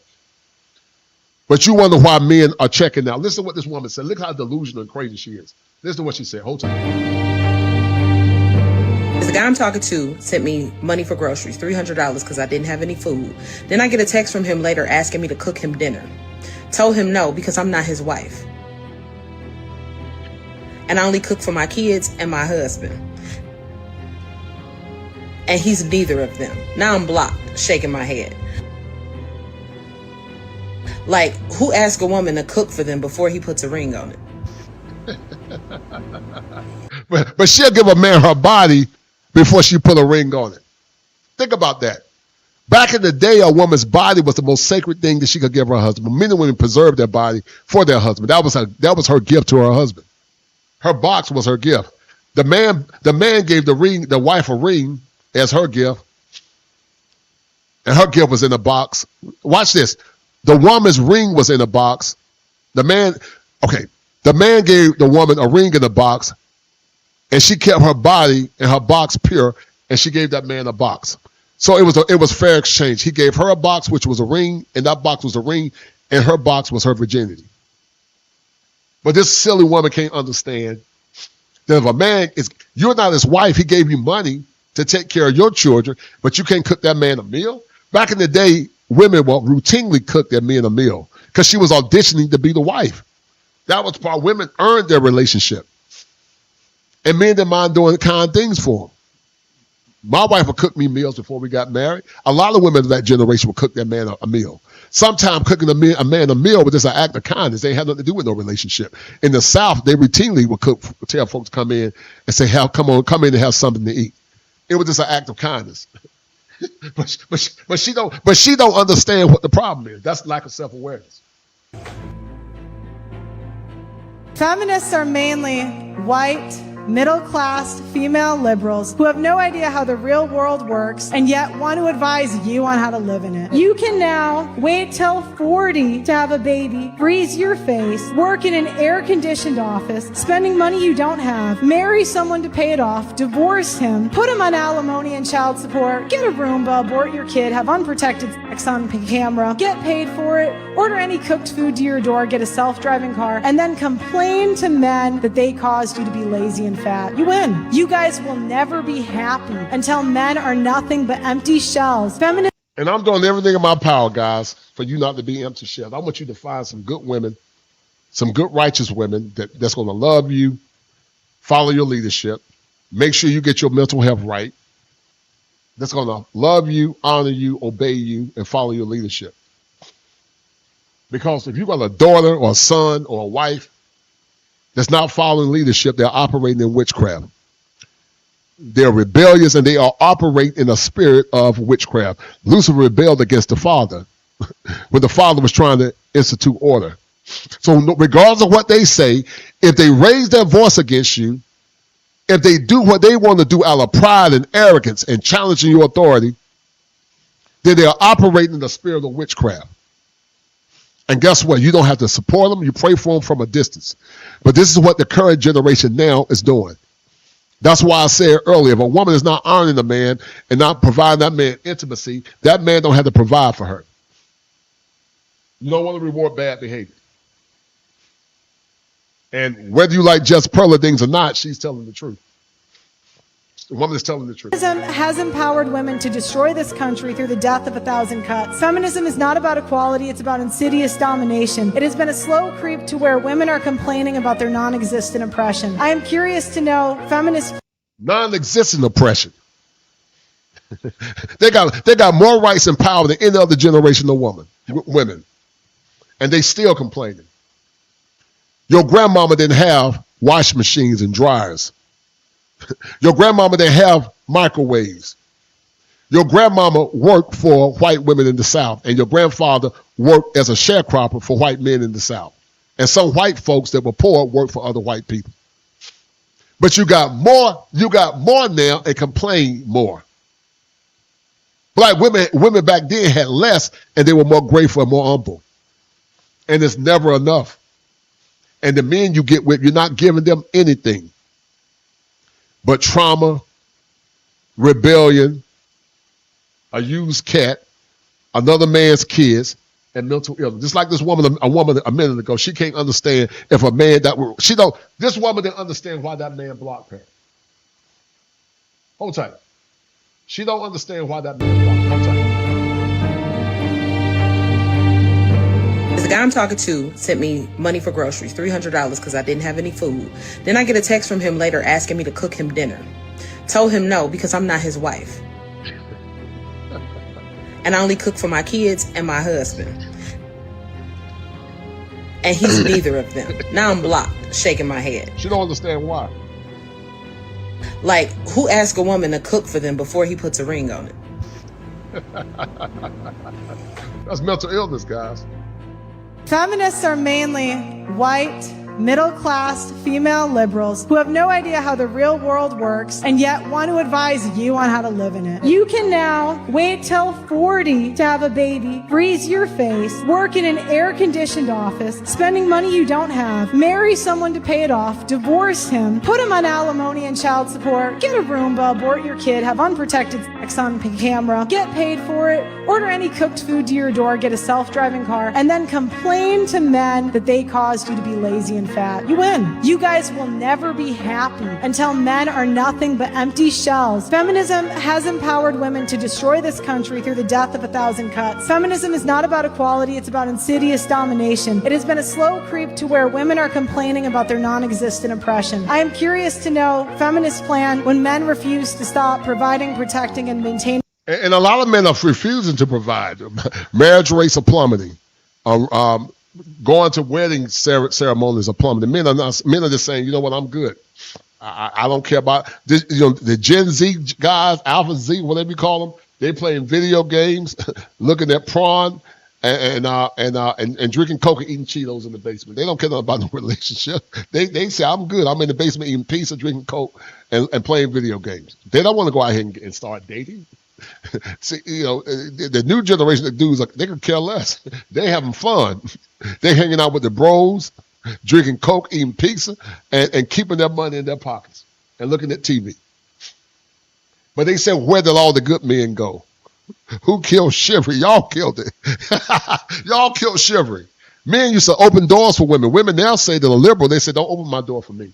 Because they're effortless. They don't want you to open the door for them. So guys said, fine. You told them you didn't value us, you didn't want to respect us. So men are checking out. They're checking out. And look at this haughty demeanor of this woman. The civilization you enjoy corrupting. Feminists are about to f*** around and find out. This black woman who was cared for by her boyfriend for a year after surgery. Now, guys, this gets real crazy. Think about a man that cared for his girlfriend for a year, and he took care of this woman and nursed her back to life. That's why when people say pay all the bills and be romantic, no, you can do that for some women, it don't matter. This man quit his job to care for his girlfriend for a year, and she now says he's not romantic enough. You can't make this stuff up, guys. Decided to leave him because she felt he wasn't romantic enough, which drew widespread criticism. The woman underwent a serious brain operation and could not afford a professional caregiver during recovery. Her boyfriend quit his job and became her full-time caretaker for an entire year. During that time, he handled all daily care, including feeding her, helping with rehabilitation, and even cleaning her bodily waste. But hold tight. But they say the men don't have any emotional intelligence. So who really lacks the emotional intelligence?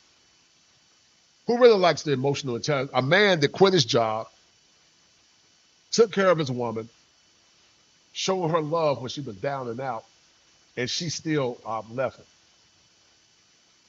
So who's the one that don't have emotional intelligence, guys? Underwent a serious brain operation and could not afford a professional caregiver during recovery. Her boyfriend quit his job and became her full-time caretaker for an entire year. During that time, he handled all daily care, including feeding her, helping with rehabilitation, and even cleaning her bodily waste. After a year of recovery, the woman's health improved, but the financial damage remained because the man had not worked for so long, he fell behind on bills and accumulated debt. To recover financially, he is now working 3 jobs to cover basic living expenses. The woman has since complained that her boyfriend is no longer romantic. She said he is... No self-awareness. No self. A woman years ago, back in the past, about 50, 60, 70 years ago, would have valued a man like that. She would have been extremely happy. But imagine if a man did that for his woman, and guess what he gets in return? Nothing but disrespect and minimization. Always busy with work and does not take her out on dates, leading her to question whether she should stay in the relationship. Some people argue that many people can take someone on dates, but very few would give up a year of their life to do what he did. Others believe the woman leaving might actually be a relief for the man, allowing him to move on from a relationship that no longer values his sacrifice. What would you think if your girlfriend did the same thing? Well, she got to go. That's why men are checking out and dating the relationships, because the world has not asked women what do men want. They don't know how to tap into a man's psyche. They don't know how to be loving and kind and nurturing. And guys now know that a lot of it's a game now. Most of them are damaged. A lot of them are damaged. I say any day of the week, if I see a black man with a white woman, I'm like, that's that deep ass self-hate, my nigga. You need to do something about that, right? Flip that same coin. I see my sister with a man, I'm gonna say girl, go where you loved. So I get that. And I can honestly say that's a bias I probably need to check. Do I plan on checking it today? Hell no. You need to. Do I plan on checking it in 10 years? Probably hell no. If I'm walking down the street and I see a black man with a white woman. Y'all see that hypocrisy? No different than that Janae situation. Black women are given the power to swirl. But when a black man want to get with a white woman, he's a sellout because they expect black men to unconditionally follow them and be there for them, even after they've given all their virtue away, whether it be to other worthless black men or white men that use them for all kinds of dirty sex. There's a weakness in him. Ooh. Something in him is weak.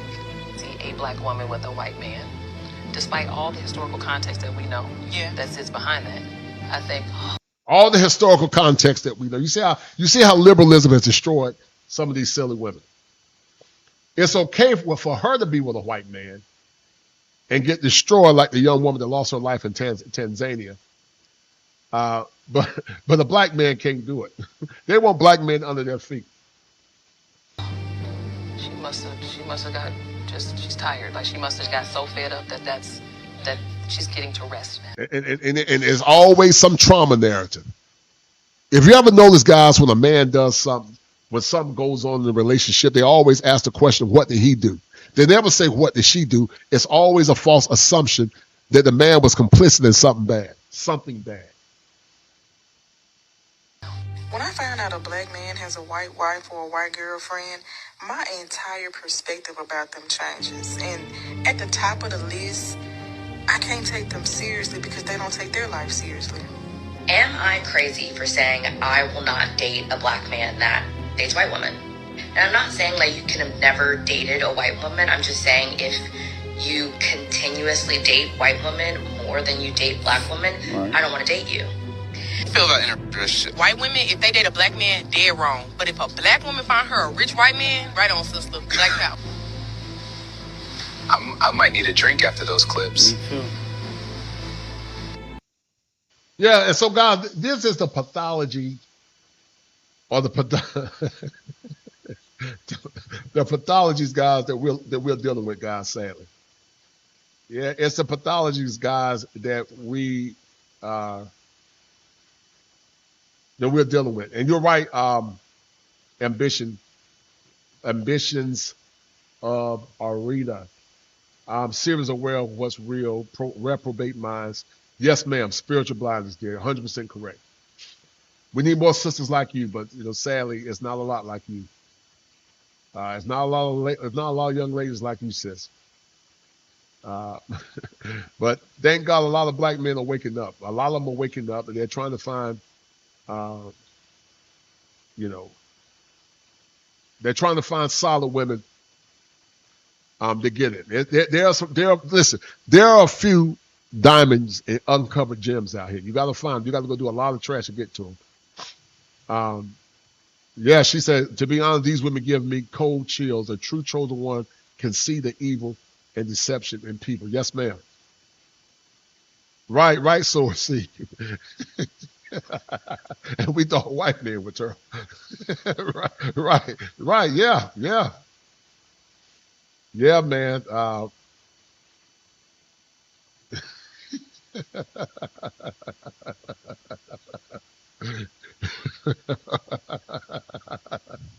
Yeah, man. Yeah.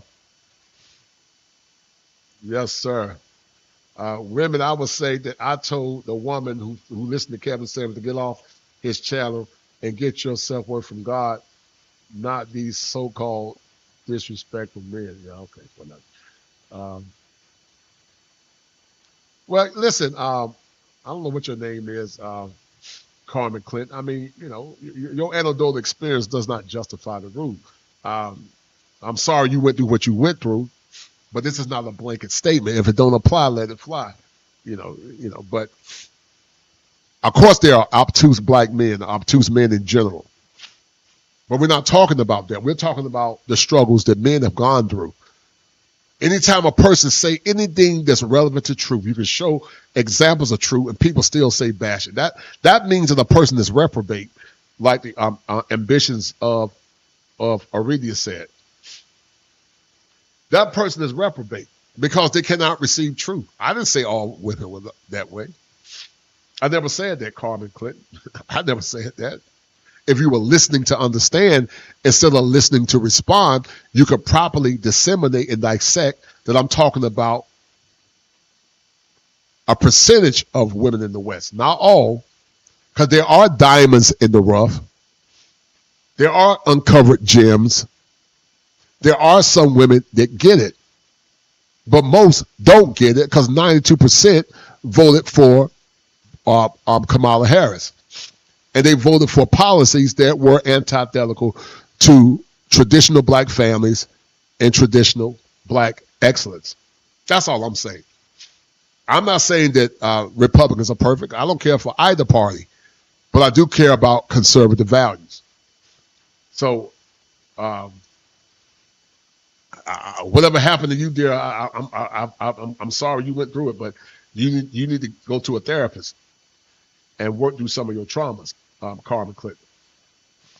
Byron Hammond said, you can disagree but be respectful and logical. We don't support that's right. We don't support 304 culture, right. And they look like they're tired into culture. Yes, you're right, ambition of Aurelia. It is a cult. Feminism is a cult. It's a bona fide cult because you cannot challenge it, because if you go outside of the cultic order, then they will try to shame you into submission. 100% right. 100% right. Don't listen to understand. Carmen, the men decided to walk away.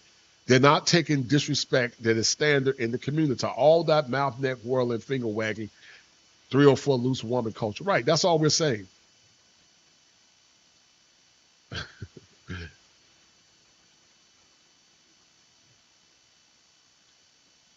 Yeah, some of these women get it, but sadly, most don't.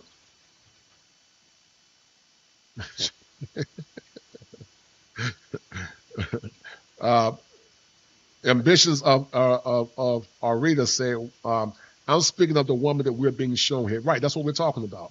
Yes, ma'am. That's all we're talking about. If it doesn't apply to you, let it fly. We're not saying all, but sadly, the majority.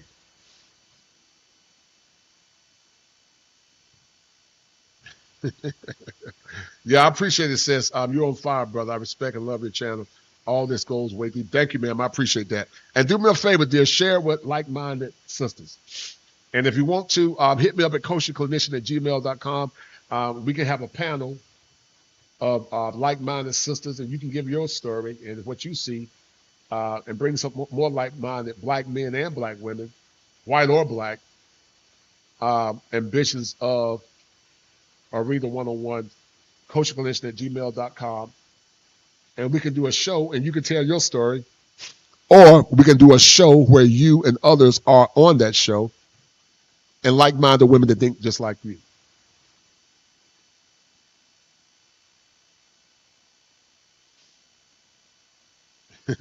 Samantha Leak said we're partners. Well, maybe you are partner, Samantha Leak. Maybe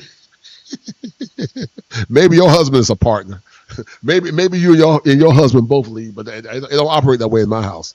I'm the man in my house. It ain't no partnership. It's a husband-wife. It doesn't mean that my wife don't have any autonomy. It doesn't mean that I don't sometimes defer to my wife. But at the end of the day, all roads run through Daddy. All roads run through King Kosher. Queen Kosher must always run it through the king. If the king said, no, we ain't going with that, we ain't going with it. And if the queen got something better than the king, I'll listen to it. I might petition it. I may not petition it. But at the end of the day, it ain't going to be no, we both going to lead. No, I'm the leader. She's the cheerleader. And there are times, if her talents are greater than mine, and she knows something that I don't know, then okay, I'll listen to what she got to say, and I'll go with it. But there's a clear delineation of who the leader is. It's literally that simple. It's literally that simple.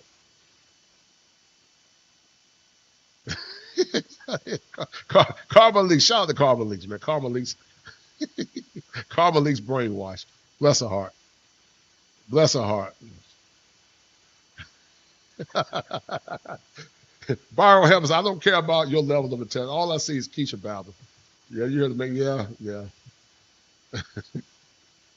Yeah, yeah, you're right.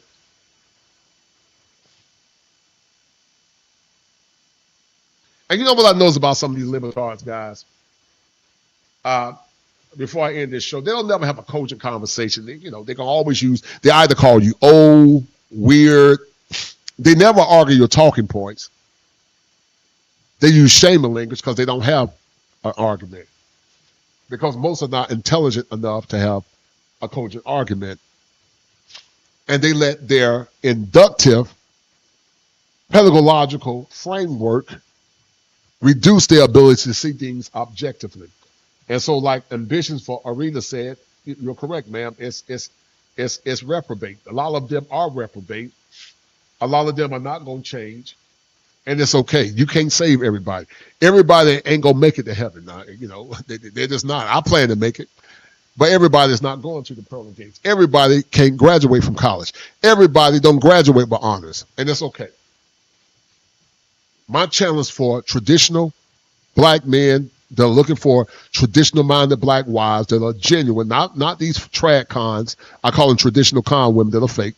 But I'm talking about women that are genuine and they're trying and they want to get with a good brother. I'm not talking about these women that are fake after they had all their fun and now all of a sudden they're trying to be chameleons. I'm not talking about them. But I'm talking about genuine women that are honest and they're good women and they want a good man and they want to build black legacy or white legacy, whatever you want to call it.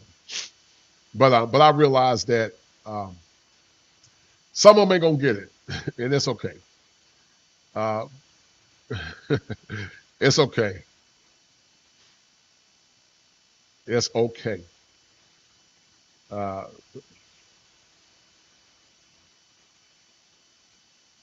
Not that you're married to cook a meal for the weekend for me too.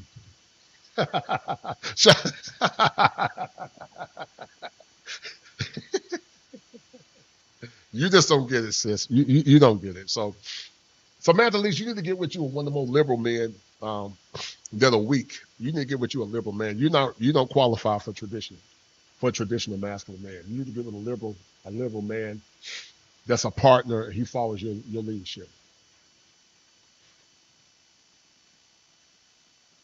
So that's if a woman is not married to you, she shouldn't have to cook a meal. That's foolish. Or based on that logic, then Samantha Leaks, um, if a man is not married to a woman, then he shouldn't be expected to um, pay for a meal on the first date. If a man is not married to her, he shouldn't be expected to change her tire if it breaks down alongside of the road. If a man is not married to her, he shouldn't be expected to defend her. You see how silly that sounds? That doesn't even make any sense. But y'all want to be married because any service to a man is seen as slave because y'all believe the liberal white lies. And it's okay. You'll be changing your mind about 20 years from now. Yes, sir, Duffy Main 0590. Women indoctrinated by this BS are some of the most miserable women I know. Yep, you're right, Duffy, man. And a lot of them are mentally ill, too. A lot of them got unresolved mental illness, man. Yeah. Yep. A lot of them got mental illness. A lot of them got unresolved mental illness. Yes, sir. And Duffy Main, if you're not married, man, go ahead and get your passport, brother. Just don't even argue with them. Just ignore them. You just gotta laugh at them. You see them on the street, you just walk past them. When they be holding a cup out, asking for help. You just walk past them, wave your hands. Say, I ain't got no money. Um, they don't. It's a waste of time. Barry Hamilton and Byron Hamilton. It's a waste of time. Bless her heart. Bless her heart. Bless your heart, Samantha. You'll be all right, Samantha. We'll have this conversation, Samantha, about 20 years from now. You'll be like Parker that I interviewed a long time ago. Um,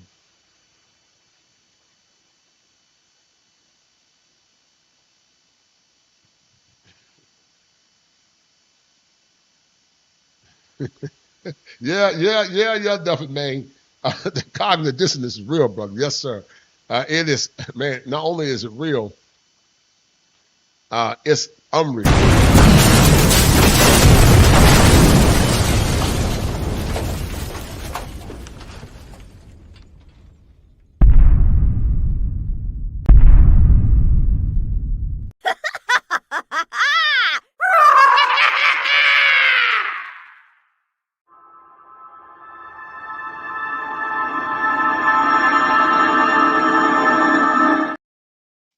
You know, in the clinical, we call that egocyntonia. It's egosyntonic. That means they're delusional. They think that their delusion is normal. That's why when you try to give them objective truth that's predicated in black, white, or gray thinking, they rebel against it because they think that their delusion is normal. So that's mental illness. So you can't argue with mental illness. It is what it is. Don't waste your time arguing with it, Duffy, man. Don't waste your time arguing with it because they don't have emotional regulation. There's only a few sisters that can see what I'm talking about. They can use context clues, but they don't listen to understand. They only listen to respond, and it's okay. It's okay. Public education has done a work on a lot of these poor women. But you're right. You're right, Duffy, man.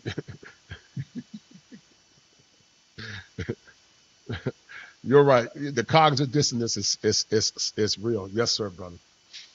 Yeah. So don't even waste your time, man. It's okay. They can only use shaming language. That's their only defense.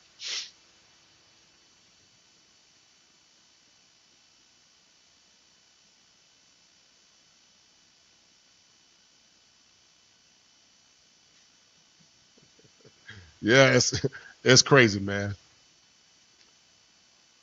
Yeah, ambitions of a rider. Yes, ma'am.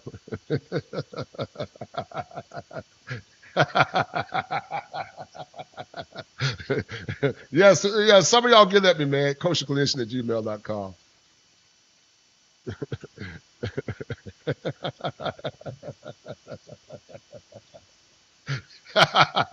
Kevin, shout out to Kevin. The music that like black men had something to do with that. Bless his heart. Bless it.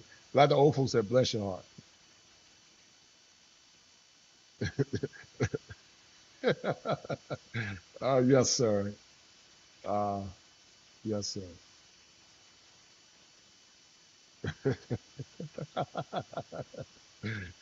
Yeah, red button monkey. You got cognitive dissonance too. You bless your heart too. You mentally ill too. Bless your heart, red button monkey. You must got a red butt like a baboon. Bless your heart, red button monkey. You silly too. As long as they do the behavior, I'm gonna keep talking about it. I'm gonna keep beating this. I'm gonna beat it. I'm gonna beat it to death. I know most ain't gonna change, but I see most men and traditional women as like people on a conveyor belt, and they're looking for change and truth. And the ones that are coming in looking for change and truth, I'm going to be that facilitator. Some have never heard the message. There are many men that have never heard the message. Some have heard the message and they went on with their lives and they moved on. And so, yes, I'm gonna keep talking about it. I'm gonna keep talking about and telling hardworking white men, hardworking black men, and to get with traditional, real women, and to run from the typical, average, modern woman, white or black. That's what I'm going to tell them. Yes, sir, Duffy, man. Glad I found you. Yes, sir, I appreciate it, brother. I'm glad you found it too, man. Please share the stream, man. Appreciate it, brother. Share with light man and black men. I'm glad you found it, man.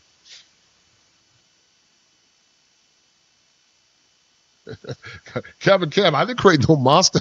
The brothers I know didn't create no monster. Now, I will say this, Kevin, was there a percentage of black men that created these messed up women? Yes, you're correct. But you keep equating a small percentage of black men to average working black men. That's a false equivalency. Did a percentage of black men denigrate and hurt black women? Yes, they did. Just like the same women are doing it now. But by and large, there were a lot of innocent black men that were bystanders that had nothing to do with it. Those women got with viral, narcissistic, abusive men. And the world blamed all black men for it. And they've been blaming them from the last 60 years. So it's just an observation, but it's sad. Yeah, Barham, all my life I had to fight. Yep. Those are the clowns of black women. They are clowns who hate black women. But Kevin Kale sound like a simp. He sound like an introjected simp. He sounds just like a simp.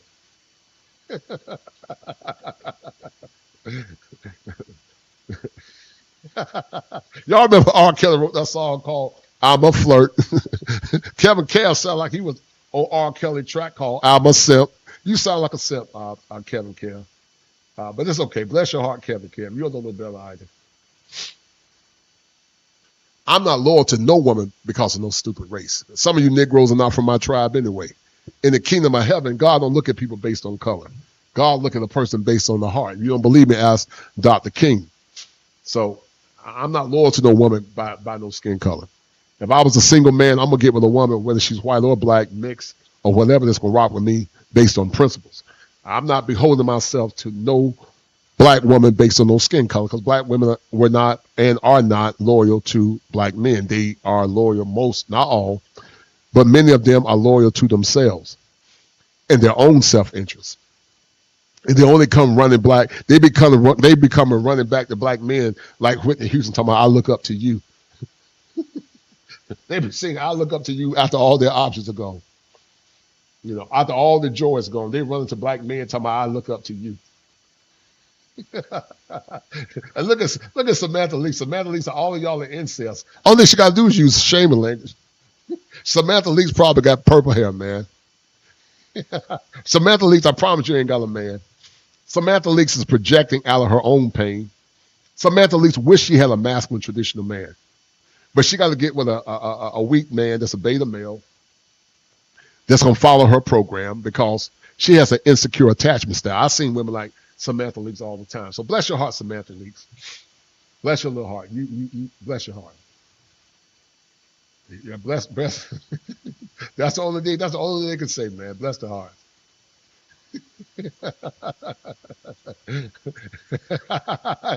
I hope you don't believe that, Samantha Leaks. Trust and believe. Black men in America get treated well there. You would be, Samantha Leaks, in other countries, you would be invisible. Because Samantha Leaks, I don't know what you look like. Samantha Leaks, you probably got one string of hair on your head. or I don't know what you look like. But I promise you, Samantha Leaks, in other countries, you will be invisible. Trust and believe you will be invisible. You will have a hard time getting a man in another country. Trust and believe. And you're right, Samantha Leaks. There are some men that are undesirable in other parts of the country, but by and large, average men get with beautiful women in other parts of the world.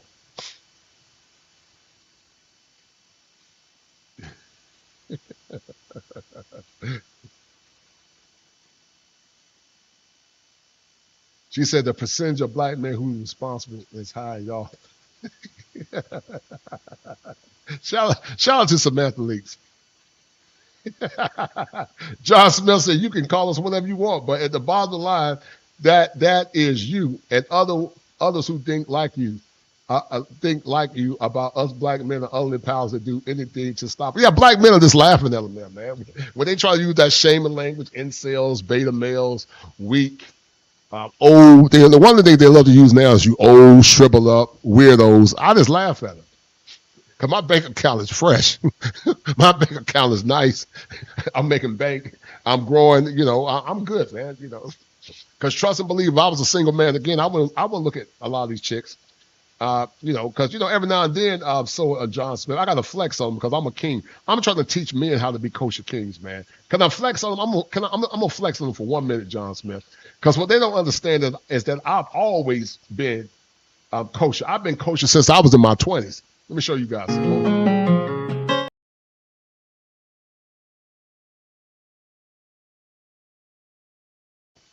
Kosher king energy. Hold on. Before there was the manosphere, I was. Before there was the internet, I was. I was that Sigma male crying out in the wilderness for justice and equality for those that are downtrodden and broken, those that are voiceless. I was the kosher clinician before I was the kosher clinician on the internet. My plight and my war cry for justice and humanity is nothing fake, but I've always been kosher. And sit back and get this kosher funk.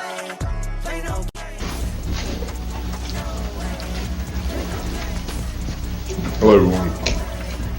Is there equality in America, fact or fantasy?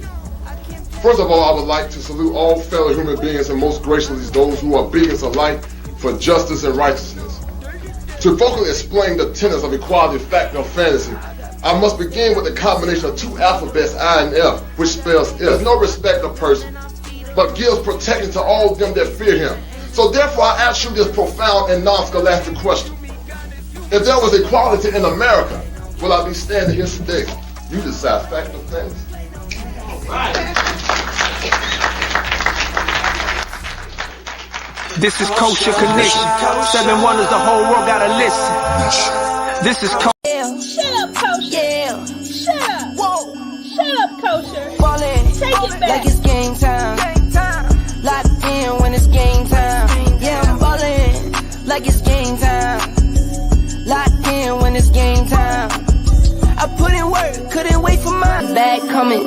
3 whole years and these records keep running. Don't talk to me if you can't match the numbers. Ballin', like it's game time. Locked in when it's game time. Yeah, I'm ballin', like it's game time. Locked in when it's game time. I put in work, couldn't wait for male version of Sojourner Truth. I've been advocating for black families, for boys and men and traditional families all my life. I was doing this in my 20s, probably before you were born, Samantha Leaks. So I don't talk about it. I do it. I'm being funny, by the way. I'm having fun. But I'm a king, and I try to teach young men how to manifest the king in them, to give a good women. I'm an educated brother, 6'5". My mouthpiece is crisp, very crisp, like lettuce.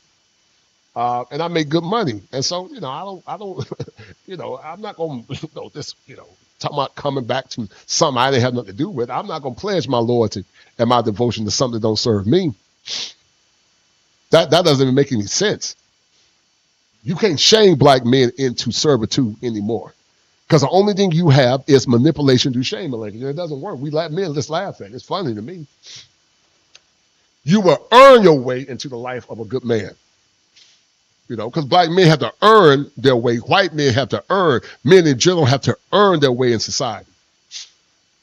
And so no longer will you use shaming language to shame men into submission. Because that's all it is submission.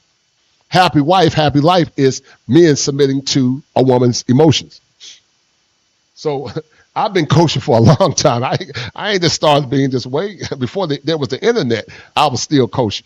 In my 20s, I was spinning this hot fire.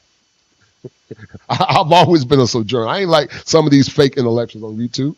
I ain't like some of these fakes on YouTube that pander and tap dance and say what they need to say. I don't care about YouTube at the end of the day. At the end of the day, what I care about is my soul being right with the Most High, with God, Yahweh, Christ, Jesus. I don't care about none of this mess. All this stuff can pass away anyway. Give it another 20 to 30 years. We're in the last days. You think I care about this foolishness? I don't care about none of this stuff. All this stuff is going to ground, but I've always been a kosher king. And I tell single men, white or black, to get with women that are going to follow their program. And if they can't follow their program, you leave them at the wayside. Black men should never feel like they have to be loyal to a woman based on skin color. I don't believe in that foolishness. It's foolishness to me. Oh, you got to be loyal because your skin color is black. I don't believe in that foolishness.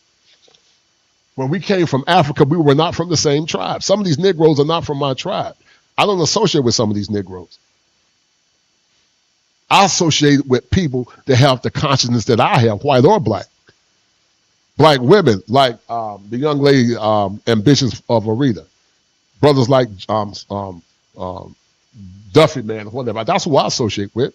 Every black person, because their skin color is black, is not from my tribe. I don't believe in static blackness. But see, you want to understand what static blackness is because you're not an intellectual. Static blackness is the presupposition that because a person has dark skin color, then they believe in the same philosophical worldview. I don't believe that. I believe in black consciousness, where that consciousness is predicated in righteousness and godliness. And whether you're black or white, because in the kingdom of God, God don't see color. God don't care about no color in heaven. In heaven, it's going to be people from all tribes and nations all around the throne of God. So most of you women now are degenerates. You worship yourself. You're rebellious. You don't follow male leadership. You want to be above a man. Some of you need therapy. You've been traumatized. You don't want to look at yourself. You don't want a man to tell you the truth. Because if a man told you the truth, you will have a condition called the Medusa complex. Some of you women have the Medusa complex because you have been misled and you have been destroyed by liberalism. It's often been said that art imitates life. And when art imitates life, it asks us the question, why are we seeing the things that we're beginning to see? In this show of the Kosher Clinician, we will be exploring the dark triad and the dark triad personality traits that are often seen in modern women. We will be exploring Machiavellianism, psychopathy, and also narcissism, as those three traits appear to be prevalent in modern times. We're going to explore the definitions associated with those three variables, but also we're going to be exploring some of the celebrities that could or more or less appear to have some of those traits. As I said earlier on this stream, with art imitate life, it appears that later in the past that some of the women that we're going to be talking about, like Meg Thee Stallion, Monique, and Jada Pinkett, is a reflection of modern women. Did you guys know that the vibrations that other people send out as signals can more or less be impacted inside the psyche of a man through subliminal cues or also through the subconscious? We're going to explore how the Medusa complex, a term that I created, defies or more or less explains some of the behaviors associated with modern women, as many modern women appear to have the Medusa complex. The Medusa complex is a complex that often leaves many women petrified when they look within the mirror. They can't see themselves because if they saw what they really are, then they will actually crack under pressure. And many would say that the Medusa complex is a byproduct of a condition called cognitive dissonance. But that's not the topic of the show. The topic of the show is to explore why many appear to have the Medusa complex. And could it be that the Medusa complex is a byproduct of the dark triad, which in essence includes Machiavellianism, psychopathy, and narcissism? Sit back, relax, and enjoy this show as I bring it to you live from the greatest state in the union, the Tar Heel State. And I need you men to remember this as we seek to bring balance to the union as it relates to relationships in modern times. If it ain't 7, it ain't kosher. If it ain't kosher, it ain't right. Have you?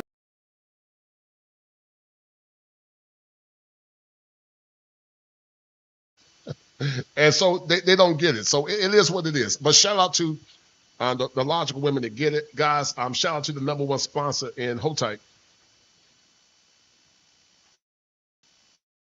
Shout out to the #1 sponsor. Man, I got this thing all over my head. Shout out to the #1 sponsor, my man Ray Johnson. That's my homie all the way from the West Coast. Shout out to brother Ray Johnson on the West Coast homie.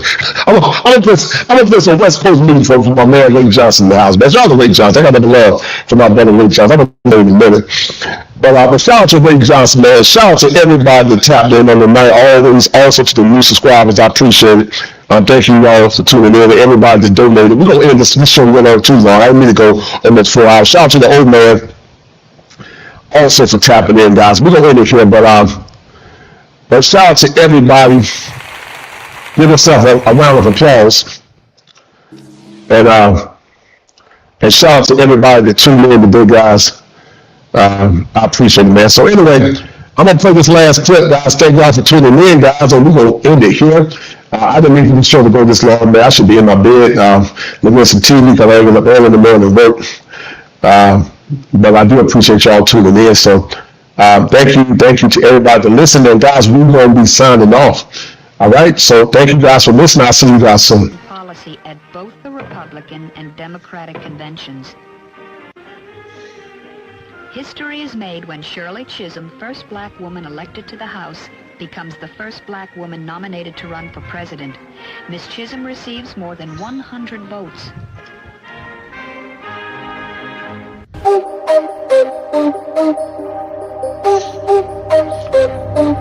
Wednesday minutes out of the hour, 11 o'clock, guys. So we're going to end it here. We're going to end it here. We're going to stay at home. Thank you once again to the old man for tuning in on tonight. Modern women betrayed marriage, family, submission, and then this happened. I hope you guys enjoyed the show tonight. I will be coming back again soon. And thank you to all my kosher kings and queens for tuning in on tonight. Be well, share the stream, guys, and I'll see you guys soon.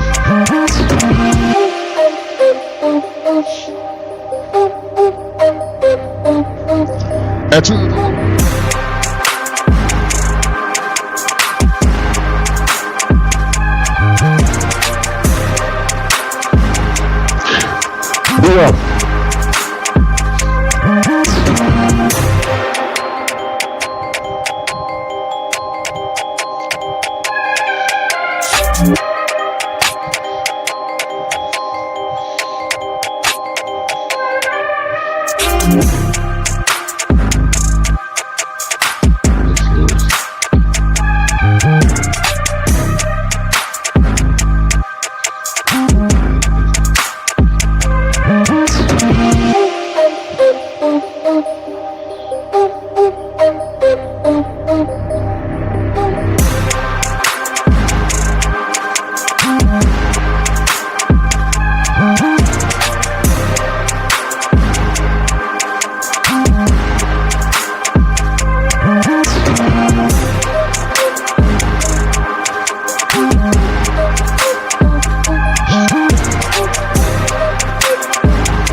Shout out to my man Ray Johnson, always from the West Coast.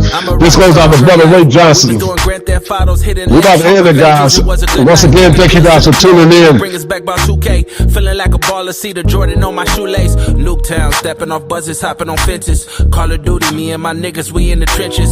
Camping at the crib, playing true crime LA. Santa Dre's nice, bumping Ice Cubes, good days. Such a 90s baby though. If we grind it, then we grind it. Man, I feel like Tony Hawk. And my homies got the iron, man, they feel like Tony Stark. And you better watch your head, cause it get wicked up the door. Feeling like Kobe back in his prime. If we talk about the numbers, then I probably shout out to International Supply Store in the house. I'm like the Dons. This my life, it ain't a movie. I won't be at Comic-Con. Look, big shit popping, grinding like ain't no option. Throwing that sister all my homies. Bitch, I feel like John Stockton. Every week I stay dropping. Bitch, I stay consistent in. Hurt the blind, lead the blind, but I got the vision in. Know the streets deficient in. Needing my assistant ends. Real since my existing ends. Came a long distance ends. So many days I get too stuck in no ways. Blame it how I was raised. Her shit get it displayed. Look, I ain't turning down to nothing. Bitch, hit me the crown or something. Unit full of G's. Back when Lloyd Banks told me how to stun it. Pops was slinging yayo, he was getting to the bucks, but I ain't had 50 cents. Now my statements in the plus. Fuck the brakes, I hit the thrust. Garden snakes, I leave them cut. Thanks about me in my city. Motherfuckers know what's up, but so many days I get too stuck in no ways. Blame it how I was raised. Her shit get it displayed. If it ain't seven, it ain't kosher. Heaven and hell, that's what they told you. Real men put the strap down and we can toast them. Young heads picking back up and young dolphins. This is our culture. Now we talking kosher. Clinician, masculinity issues. Absent fathers who miss you. Mama drama don't kiss you. All a part of the ritual. This is how they get you. Separate the men, women, clipping babies pretend to. Damn. Lovers, haters, acting like vultures. If it ain't seven, it ain't kosher. If it ain't kosher, ain't right, gotta divorce us. If it ain't seven, it ain't kosher. If it ain't kosher, ain't right, gotta divorce us. If it ain't seven, it ain't kosher. If it ain't kosher, ain't right, gotta divorce us. This is kosherclinician. 7 wonders, the whole world gotta listen. This is kosherclinician. 7 wonders, the whole world gotta listen. This is kosherclinician. 7 wonders, the whole world gotta listen. This is kosherclinician. 7 wonders, the whole world gotta listen. Listen. Listen.